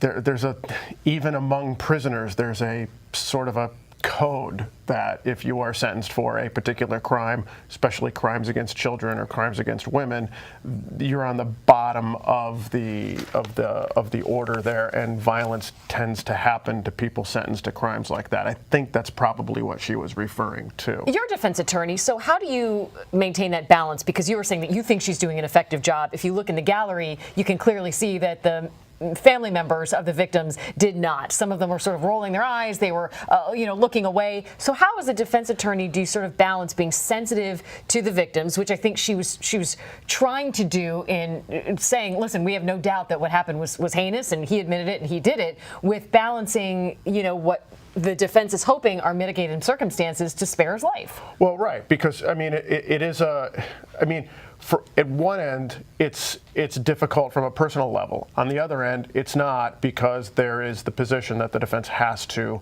put forward. And like she said, it's a difficult job. This is hard work, and it's supposed to be hard. It's not supposed to be easy. Even in a non-death penalty case, jurors have a hard job, because if the government is going to be in the position of taking away somebody's liberty, or in this case, potentially wanting to take away somebody's life, it ought to be hard. It needs to be hard. To the extent that it's easy, that makes the possibility of overreach possible. So they're doing their job in order to make sure that all the constitutional safeguards are protected. And when the jury comes back, and then after it's done, the jury's verdict is the jury's verdict. So the question is going to be, what happens next? So we believe that we're going to have this break. The jury will come back. McNeil will finish her closing argument. The question is going to be, Craig, how is everybody feeling in the jury right now? I think the judge is going to maybe have to gauge that, unless she's already decided, listen, we're going to cut it off today. Tomorrow I'll give everybody the instructions. Then they can start deliberating. Or do you think, what if she wraps up by 3:30? Could potentially the instructions be given? And they could be given. I think maybe the better result would be to do them tomorrow, but I thought the state was going to do a lot more with the evidence, so I was wrong yesterday and I was wrong this morning, so I don't know if I'm going to be right about what the judge is going to do. I think that they're probably going to be 2 hours worth of jury instructions, so if they finish at 3:30, they'll probably take another 15-minute break to get everybody to stretch their legs, go to the bathroom again. 3:34, then that might get in close into 6. True. And then they'd have to, I don't know that they'd start deliberating at 5 or 6 o'clock tonight. Right. So it seems like probably the better option would be to bright and early in the morning read the instructions and go straight into do the jurors get tomorrow. to go? They're going to be sequestered. Do they get? So let's say the instructions are going to be read tomorrow. Let's say the judge says, listen, let's come back fresh. Let's do this tomorrow. Do they get to go home tonight, and then tomorrow's the beginning of sequestration? I would think so. That the sequestration would start at the time they start deliberating. And so if they don't start deliberating tonight and they're not charged tonight, they could conceivably go home tonight, which would be a benefit for the jury as well. And then they start tomorrow fresh and early, and they'd probably get the case to start deliberating before lunch. 15-minute break right now, the judge says. Everybody's going to take a quick breather, bathroom break, stretch their legs. We'll be back as soon as court is back in session.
Welcome back. This is the sentencing of the Parkland school shooter. I'm Janine Stanwood with our legal expert Craig Turchino with the University of Miami. The defense is continuing its closing arguments. The defense is walking in. The jury's walking in. Let's take a listen. Okay, everyone else may be seated. Defense, whenever you're ready, you may continue. Thank you.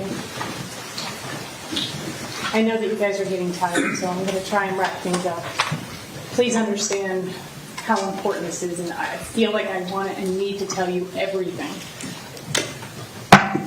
One of the things that Dr. Denny and Dr. Scott, two experts working for the state of Florida, paid over $400,000 to come in here and tell you that Nikolas Cruz wasn't mentally ill. This is the DSM-5 TR. All the experts have talked about it. It is the Diagnostic and Statistical Manual of Mental Disorders. Antisocial personality disorder, borderline personality disorder is in this book for a reason. Because they are mental illnesses. And Dr. Denny wants you to think that just because it's in the Bible for mental health, that it's not a mental health disorder. And one of the benefits of working with so many wonderful people is they remind me when I'm wrong. So I want to clear something up because I misspoke, and I never want to mislead you. But what Paul Gold told you when he testified is that as a result of this event, he vowed to save 17 people's lives so that he could try and help the horror of what happened. And that's when he donated to the Underground Railroad, which has saved hundreds of women from being sex trafficked. So I did not mean to mislead you, and I thank my team for correcting me. There has been a lot of conversations about IOM, CDC, Canadian guidelines, domains. It's all really confusing, and I understand that. But remember what Dr. Denny told you, that real world actions trump any testing. This is Nikolas Cruz's real world actions from before he was born.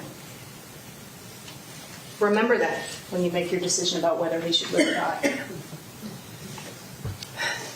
And Dr. Denny wants you to believe that Dr. Connor twisted the diagnosis. So let's talk about very briefly the CDC guidelines and what they actually require.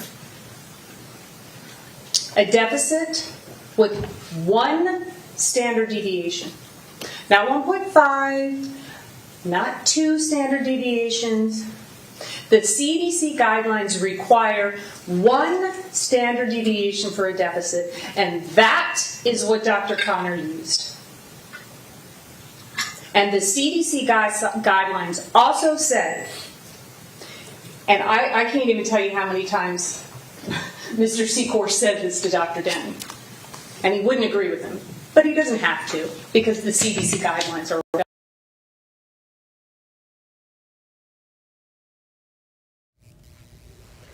Okay, just a brief freezing of the audio and the video. Sometimes that happens. This is live television. Please bear with us. But once again, this is Melissa McNeil. She is delivering her closing statement. And as you know, when they came back from break, she indicated that she was going to try to wrap it up because it is getting late in the afternoon.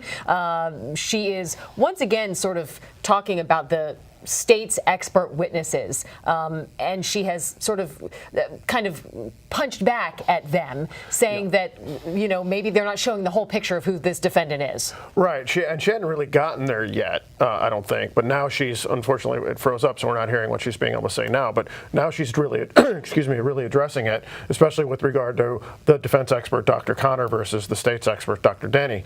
You know, I think there's a lot of things that she can say there, whether she she does and will, it remains to be seen. But hopefully this will get back up shortly. Yeah. She's But gone after the state expert witnesses, basically saying that they had cherry-picked the data. One thing that she said before the break was that that the state, she believes, should have had expert witnesses testifying about speech and language issues, because it's clear he had a speech and language issue that was brought on by FASD. Right. Looks like we have the picture up. So let's Dr. listen. Denny does not follow guidelines in those two cases, and they found him to be less than credible.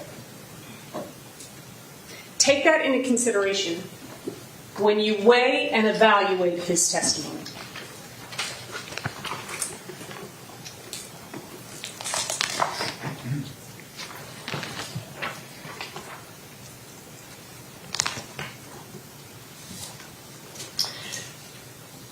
The state's doctors and the state want you to believe that Nikolas can control his behavior. And because he can control his behavior,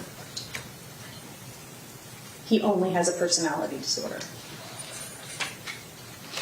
They gave you consistently 4 examples, maybe 5, in his 24 years of life that he has successfully been able to control his behavior.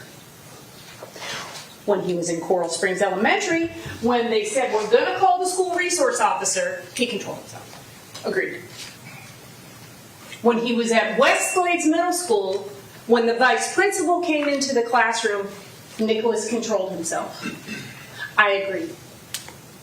When he was with Dr. Denny and when he was with Dr. Scott, he controlled himself. Maybe I missed one. Please rely on your memory about his level of control. And how beneficial was all of that stuff that Nikolas told Dr. Denny and Dr. Scott? What was the secondary gain by telling him all of the horrible things that he did to animals? That he thought of people? Baking? I don't think so.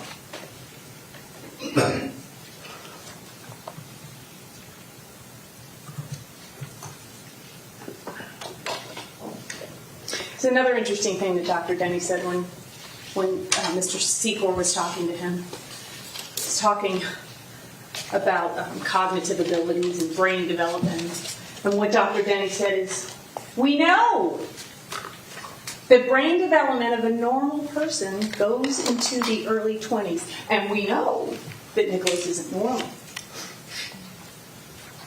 But a normal brain's development goes in to their 20s. So you can consider that a mitigation.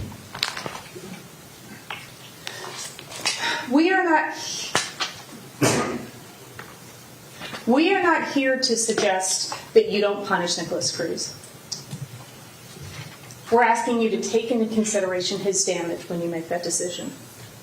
And as you consider and weigh mitigation, and I told you over and over again that mitigation can be anything, and it's reasons for life. And it can mean different things to different people. And you can give it as much weight as you want a particular circumstance, and you can disregard it because it's an individualized moral decision. But as you listened to the testimony over the last couple months, were there things about Nikolas's life that you wished hadn't happened? Are there things about Nikolas's life that didn't happen that you wished had? Are there things that he didn't get that you wish he would have gotten? Was he missing people in his life that you wished he hadn't missed? I suspect you would answer yes to each of those questions. And every time you do, that's mitigation. That's a reason for life. And one of the most important people in Nikolas's life, his external brain that Dr. Lyons talked about, Linda Cruz, died on November 1st.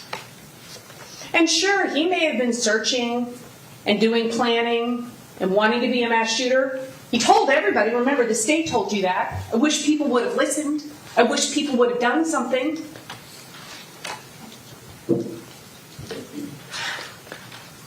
But he didn't do it until after he lost the most important person in his life, his mother. The one thing that kept him together.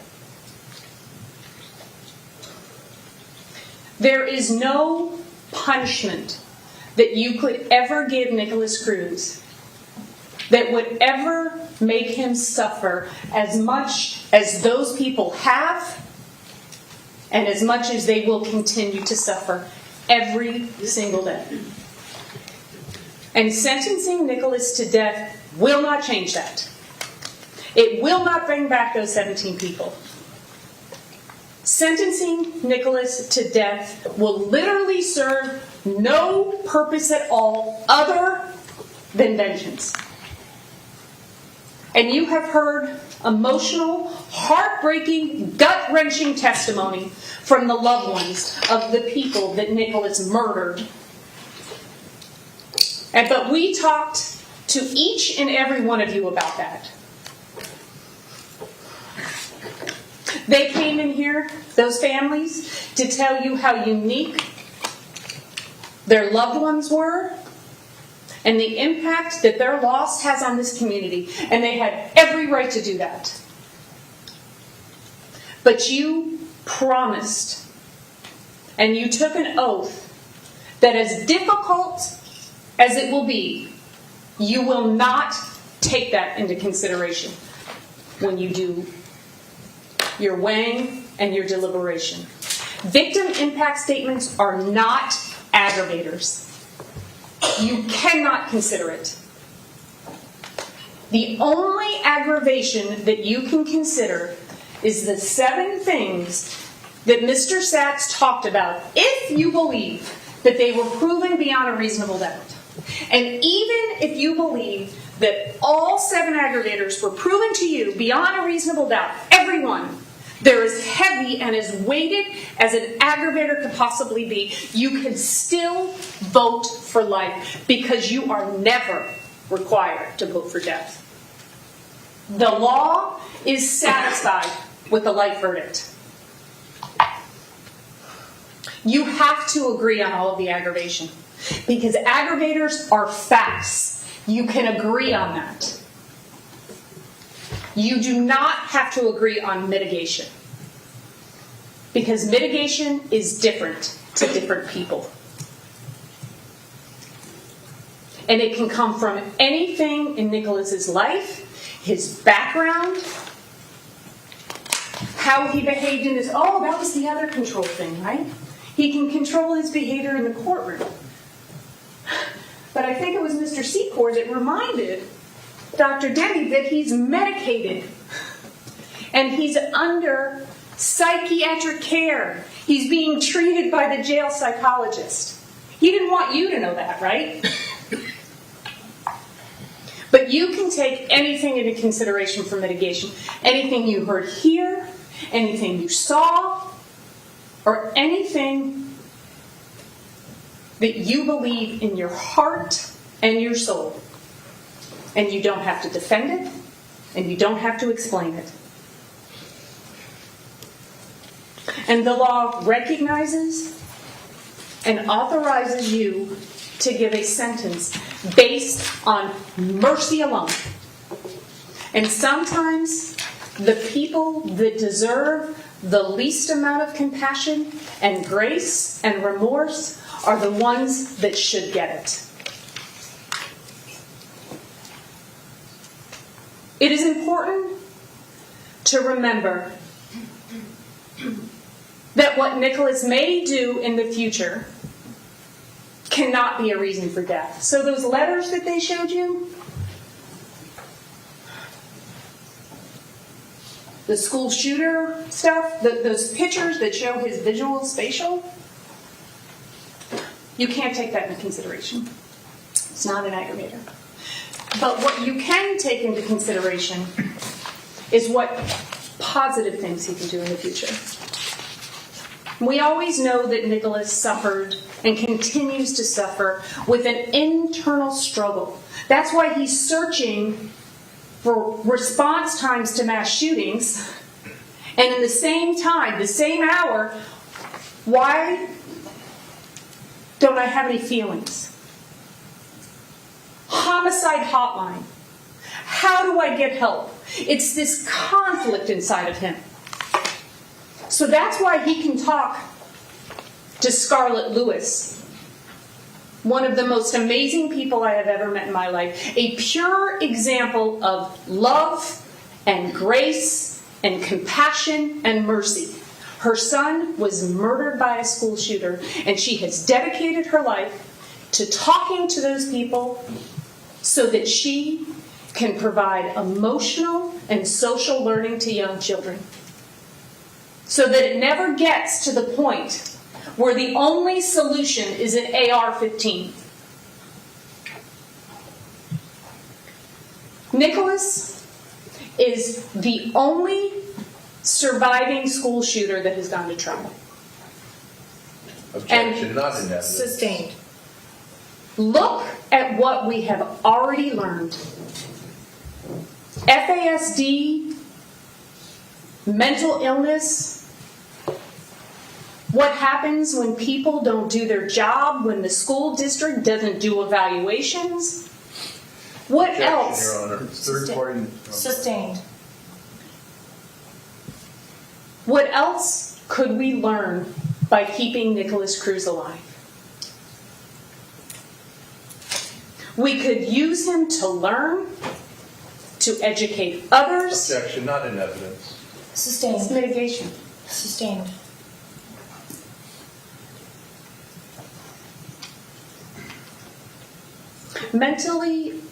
Individuals that are not mentally ill do not take their hemorrhoid blood and write 666 on the cell, on the wall of their cell. Think about that. He's not mentally ill. He doesn't have a neurodevelopmental disorder. A vote for death is a vote that will execute every part of his body, even the parts that he can contribute to the society. There are people that love him. Scarlett Lewis loves him. Trish Devaney loves him. Paul Gold loves him. His brother loves him. Pastor Black loves him. He means something to people. Sustained. If there are things that were not brought forth in evidence, Ms. McNeil, you cannot talk about them. Everyone agrees that even if you don't like those individuals that are voting for life, that you would respect their verdict. And when that person makes a decision that life is the appropriate penalty, we're done. You can ring the buzzer. This is a personal moral decision, like the decision you make when you decide to marry someone or not get married. What religion you want to practice, if you choose to practice a religion. Do I have children? Where do I send my children to school? It's that personal. So look into your heart, look into your soul. The right thing here, not the popular thing, is a life sentence. And if you have to ask yourself, how do I know if I'm making the right decision? If you follow the law, you're making the right decision. And I promise you that one day, I don't know when, but one day, I promise you, you will ask yourself, did I make the right decision? You will never regret voting for life. You can show Nikolas Cruz all the things that he did not show those 17 victims. You can show him the things that he least deserves. Compassion, grace, and mercy. Grace is not a limited resource. Compassion is not a limited resource. Mercy is not a limited resource. Sentencing Nikolas Cruz to life is the right thing to do. So I now put in your hands his life.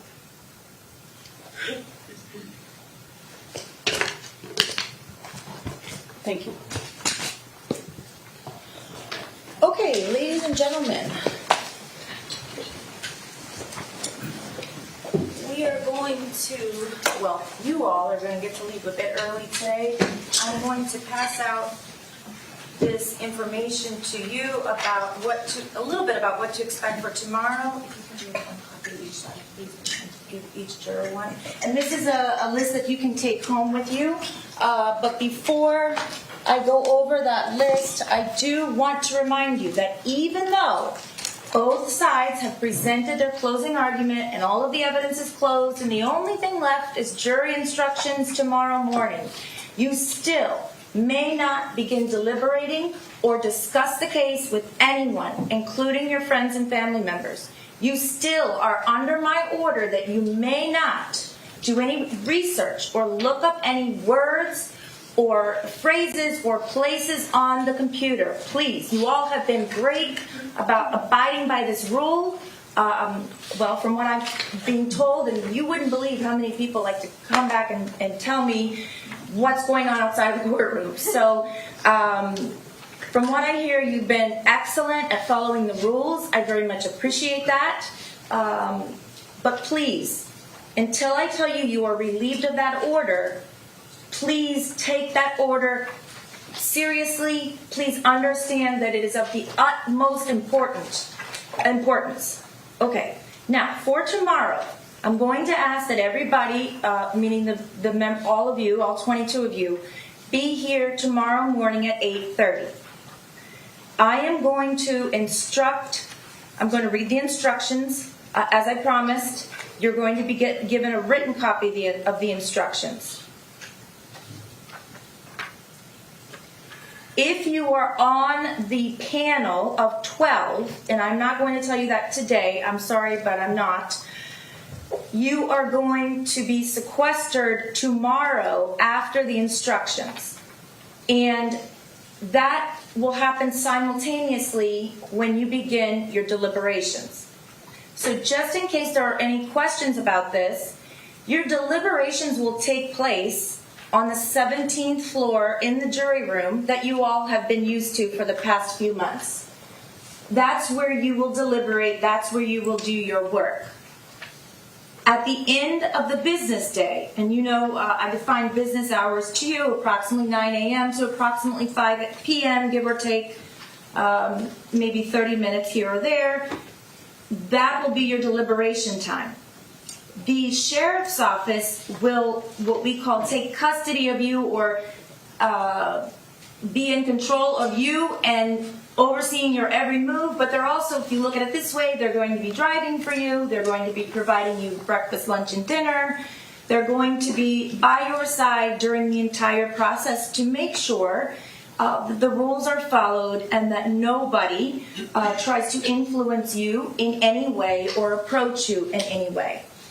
For tomorrow, I need each of you to please pack, I wrote a suitcase, could be a bag, with your necessities and bring it to court Wednesday morning.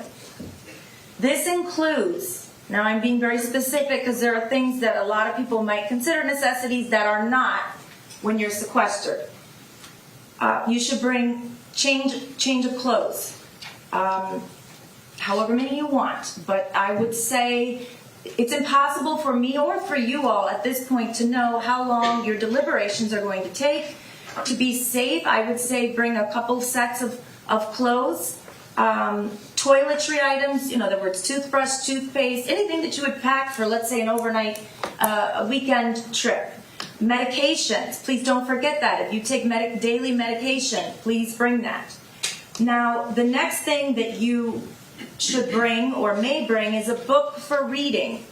You may be saying, well, I read on my Kindle. Not when you're deliberating, you don't. Unfortunately, we have to take everything that's remotely entertaining away from you. You're not going to have a TV, you're not going to have a phone. You can have an old-fashioned, old-school book, and it can't be law-related. So it cannot be, and I don't make up these rules, these are just the rules. It can't be John Grisham's, I can't think of an example. Judge's list. The judge's list. There we go. Don't bring that. You can bring, my daughter right now is reading the Scarlet Letter, so that comes to mind.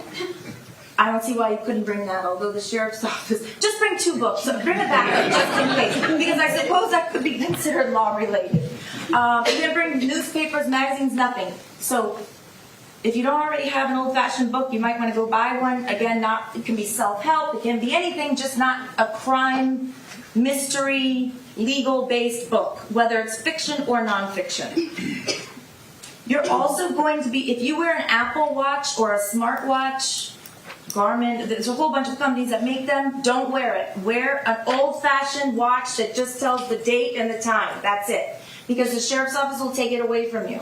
They'll get it back, but they'll hold it for you. So if you want to keep time, please wear an old-fashioned watch. Hopefully some of you have those still. And your cell phone, you will be able to bring a cell phone. However, BSO will keep the cell phone at all times. They don't go through it. They don't invade your privacy. They just hold it for you. Once a day during deliberations, you'll be given time to call home. But even that will be monitored by someone from the sheriff's office, just to make sure that nothing inappropriate is discussed. The other thing is that the lawyers were kind enough to remind me that many of you have, and I looked it up, the proper term is location services. Many of you might have kids. I know my daughter will call me and say, what are you doing in Wellington or whatever? And I'm like, how do you know I'm there? It's because she tracks me. Somehow we share the same phone or the same company or the same account, and so she's able to track me. You probably are all thinking, oh, that's easy, but if you have that, or if one of your children or your spouse has that, tell them, I'm sorry, but you have to turn it off. So anything with location services must be turned off, and any app that may track your location needs to be turned off. If some of you are thinking, I don't even know what you're talking about, if you go on your phone, because I looked it up just so that I could be specific, it says location services is one of under settings. And so you can go under location services and you can make sure that those are all disabled. Because you can't even tell your family what hotel you're staying at. It's super top secret. Think of it as some kind of secret mission, however you want to think about it. But we don't tell anyone at all where you're staying. Not that we have had any problems in the past, but we don't want to have problems where somebody may try to go to the particular hotel and try to influence you in some way. That's not acceptable, so we try to take every precaution that we can to make sure that that does not happen. So please, tonight when you go home, go through your cell phones and make sure that those location services are turned off. You should and can, if you would like, to provide your family members with my office number to use in case of an emergency. So if your family were to have an emergency or somebody has an emergency and they need to get in touch with you, they can call my office and we will get in touch with you. So not to worry that if you have a child or maybe an older parent that you care for, you won't be you'll be off the grid, so to speak, but I will be able to get in touch with you. And if they call my office, if someone doesn't answer, we will have someone monitoring that number periodically. So please tell your loved ones if they don't get an answer the first time, please leave a message and we will be checking it to make sure there's no issues. Now, what you cannot bring, I'm pretty sure I already went over this, but I'm going to say it again. Smartwatch, you cannot bring. Any electronic device, and I can't think of all of them because there are so many. Anything that can possibly connect to the internet, you cannot bring. except for your cell phones, but I gave you that caveat that those will remain in the custody of the sheriff's office. Again, you cannot bring any law-related books. Don't bring any dictionaries. In fact, the only book you should read is for your entertainment. In other words, something that will keep you occupied at night after you're finished with dinner and things, because understanding you're not going to have a TV or a phone. Alcohol. Don't bring alcohol. I will tell you that alcohol is not prohibited, but it also has to be monitored by the sheriff's office. The sheriff's office pays for all of your accommodations, your food, your lodging, your transportation. They do not pay for alcohol. So at night, you will all eat dinner at the undisclosed hotel together. And at that time, if you care to order an alcoholic beverage, that's fine. You're limited to 2, and you have to pay for that on your own. The sheriff's office doesn't pay for it. So, and you also can't bring like a flask or anything like that, because they monitor everything. And understand also that they're going to go through your bags and make sure, even your books, they're going to go through them page by page and make sure there's nothing written in there that's inappropriate. So tomorrow, 8:30, please bring your bags with you. They will be stored securely in the conference room, which is my conference room, and myself and the sheriff's office are the only ones that can access it. Your cars will be stored securely in the covered parking, where in the exact location where you all have been parking, and the sheriff's office will keep your vehicles secure during this process.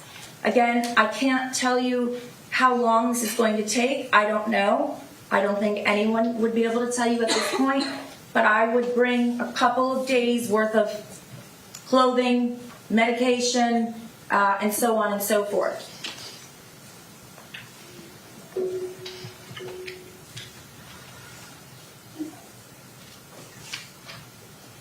If for some reason you forget something or you get a headache or something like that, that was my question to the sheriff's office. What if you need a Motrin? They can accommodate you. You just have to make that request. Other than that, can the attorneys think of anything that I need to tell them that I have not told them tonight? No, Your Honor. Okay. I will give you more instructions tomorrow and explain this further tomorrow. I don't mean to make it some kind of mystery, but that's the way it has to be. So, other than that, take Ms. Leeson. Yes, ma'am. I've not been allowed to bring my knitting needles in through security. Can I bring them tomorrow so I can knit in the hotel? Knitting needles are not allowed because they can be used. No, I know. One time I brought like eyebrow scissors and they took them from me. I bought them at lunch and I came in and like, you can't bring this. And okay. So let's see if maybe we can. Our knitting needles, they're not even pointy. Aren't they those big? I know they're pointy, but they're not sharp, right? Okay, maybe I'm thinking the wrong thing.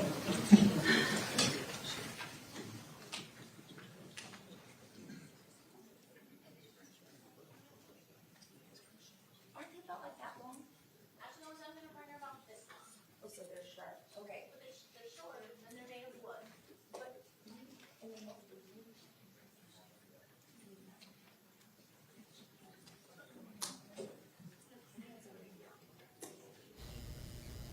So the courtroom audio has been potted down, I guess, because of the internal we have to discussion, make but the they're alcohol debating about rule knitting about the 2 needles. drinks. Let's listen. Maybe we'll make a knitting exception for this year because, you know, it has nothing to do with law, and certainly it's something you can enjoy at night, and it's not an electronic device, and I think that's actually a great idea. So we're going to bring them tomorrow. Make sure you let the sheriff's office know.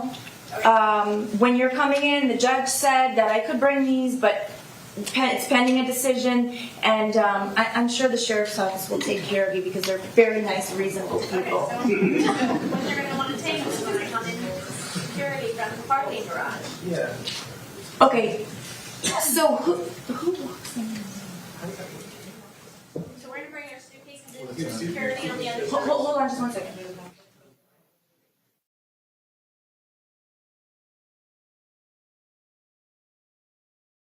Again, they're potting down the audio. I'm sure they're going to bring it back again. You have to Here we bring go. your suitcases with you in the morning. It's because the sheriff's office has asked me to require you to do that as opposed to leave it in your cars because they have to go through security. So it's easier to have you all go through security with your bags as opposed to you all go through, I think you go through twice, do you not? Yep. So if you had to do that, then go back to your cars, then get screened again before anything else, it would be more time consuming. So yes, please bring them with you in the morning.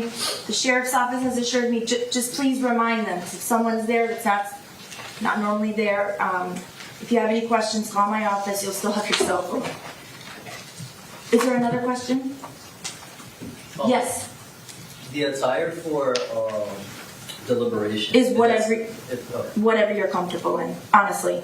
I understand that it's quite cold in that room, and I believe we were working on that today. I'm sorry. No, that's okay. Weren't we working on the air? We're working on it, but you can wear whatever you're comfortable in. Did you think it was more dressy or? Well, no, I was just curious. Okay. Me personally, I'm cold all the time, so I will still be. Okay, Yes, so no, there's no, whatever you're comfortable in is fine with us. You will, when you reach a verdict, you will be brought back into the courtroom where the verdict will be published. So if you care about what you wear in court, that's fine. You know, we want you to be comfortable, so there's no specific dress code, okay? Is there anything else? And I will answer the rest of your questions tomorrow, but just please remember everything on this list. And we should be great. I'll see you all tomorrow at 8:30. Please leave your notepads. Yes, We have just a quick. sure.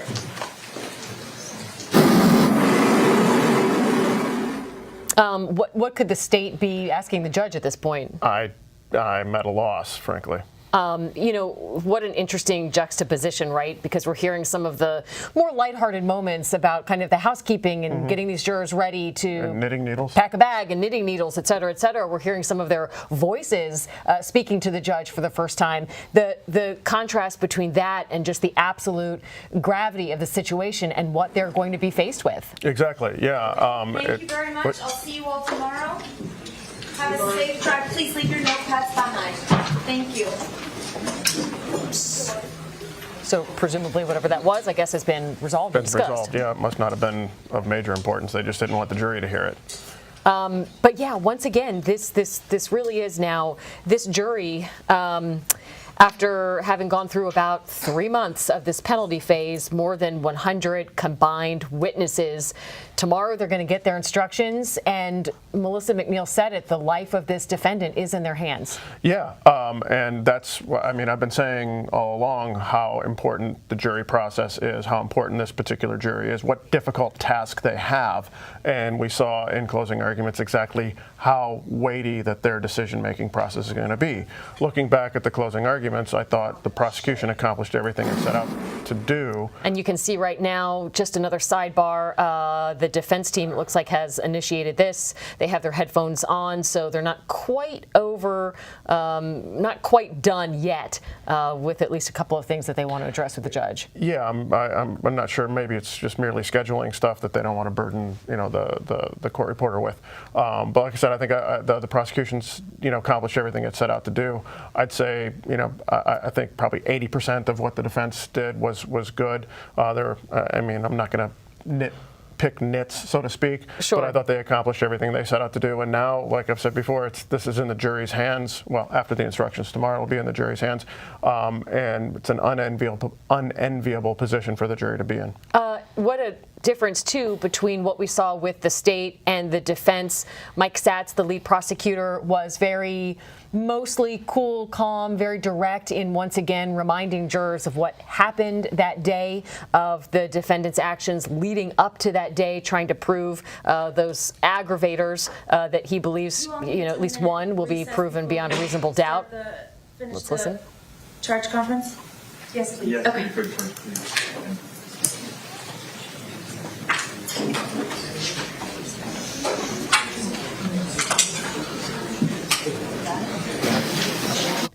she mentioned charge conference. So is that what happened yesterday? Yeah, I don't.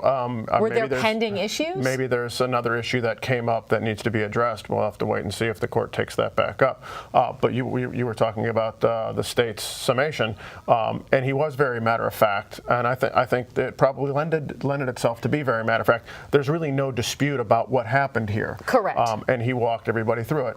There, on the defense side, they had to be a little bit more emotional because it's a much more emotional plea that the defense is presenting than the state is. One thing that you and I were wondering was, I think several people that we've talked to were wondering if the state would have presented or reintroduced more of the evidence that they introduced during the case in chief. So showing the murder weapon again, showing some of the videos again, and Mike Satz did not. In fact, he ended it by once again naming all 17 victims by name. Christina and I were both thinking, and we would have to find out, I guess, maybe by talking to more people in the courtroom, but it almost sounded like he was getting a little choked up at the end. And this is not a, blustering, overly emotional prosecutor. So if it is true that he started getting emotional, which I wonder, because he was then interacting with family members and they were all kind of, almost comforting each other, you wonder if he was. Yeah, I don't know. Unfortunately, the camera wasn't on him, so we can't say for sure. And I guess Christina didn't have a good view either. But I think, looking back on it, I think maybe he made a tactical decision not to present all that evidence, just to go very matter of fact. These are the facts, ma'am, so to speak. This is what happened. These are the facts. These are the aggravating circumstances, and set out exactly why the state thinks that they met all of them. And it's not terribly an emotional plea from the state's point of view, which is probably why it was effective for Mr. Satz to have accomplished it in that particular very methodical, staid way that he did it. But the defense's, the plea to the jury, their request to the jury, is far more emotional in context than the state's is. And so you saw a little bit more emotion from Ms. McNeil. Well, I think what the defense is trying to do is I think they want to elicit maybe an emotional response from some of these jurors to feel badly for this defendant, that he wasn't given a chance, that his brain was broken, that his mom failed him, that his other mom failed him, that the system, didn't give him what he needed. And you could hear that in the defense attorney's voice. I mean, she almost sounded exasperated. Yeah, and I don't know if it was so much she wanted the jury to feel badly for him, but she was saying that, look, feel as what you will about him, but show him mercy nonetheless. And I thought that was the overarching theme of her summation. Whether that landed with the jury or not, we'll find out. Of course, in this split screen, you can see the family members are now lingering in the gallery.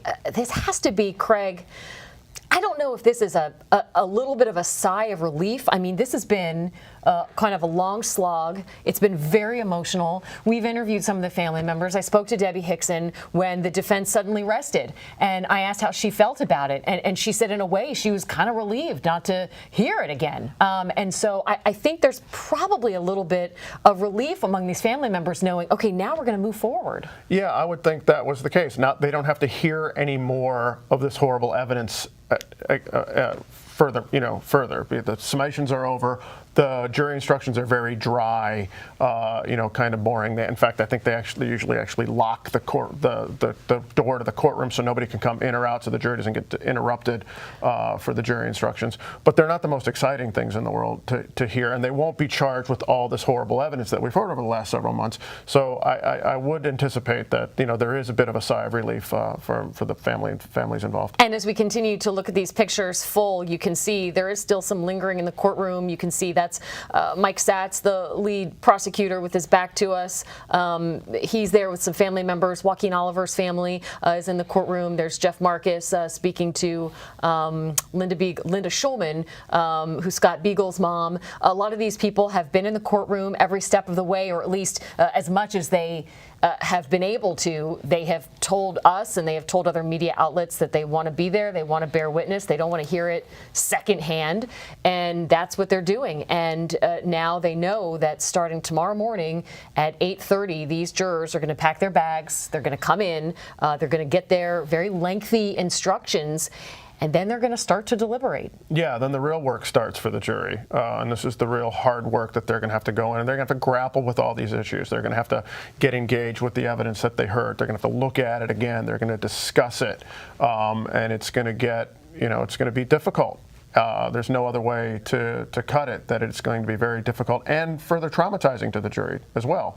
And like I said before, it's difficult, and it should be.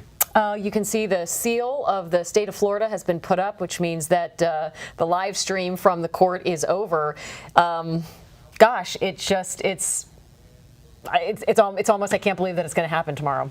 Yeah, well, it's going to. Yeah. And, after the summations, then the jury instructions are a little bit of a letdown from an emotional point of view. So the main emotion of it is finished as it is right now until the verdict comes in. And we won't know when or what that's going to be until it happens. Please continue to watch us on Local 10. My colleague Christina Vasquez will have updates at 5 and 6. We'll be here also on Local 10 News at 5:30 with more wrap-up and analysis. We thank you so much for being here with us every step of the way. And Craig, thank you so much for your analysis. Thank you. The court is back in session. 8:30 tomorrow is when the jurors were told to come in, so you're not going to miss any minute of it. We'll be back with you tomorrow when court is back in session.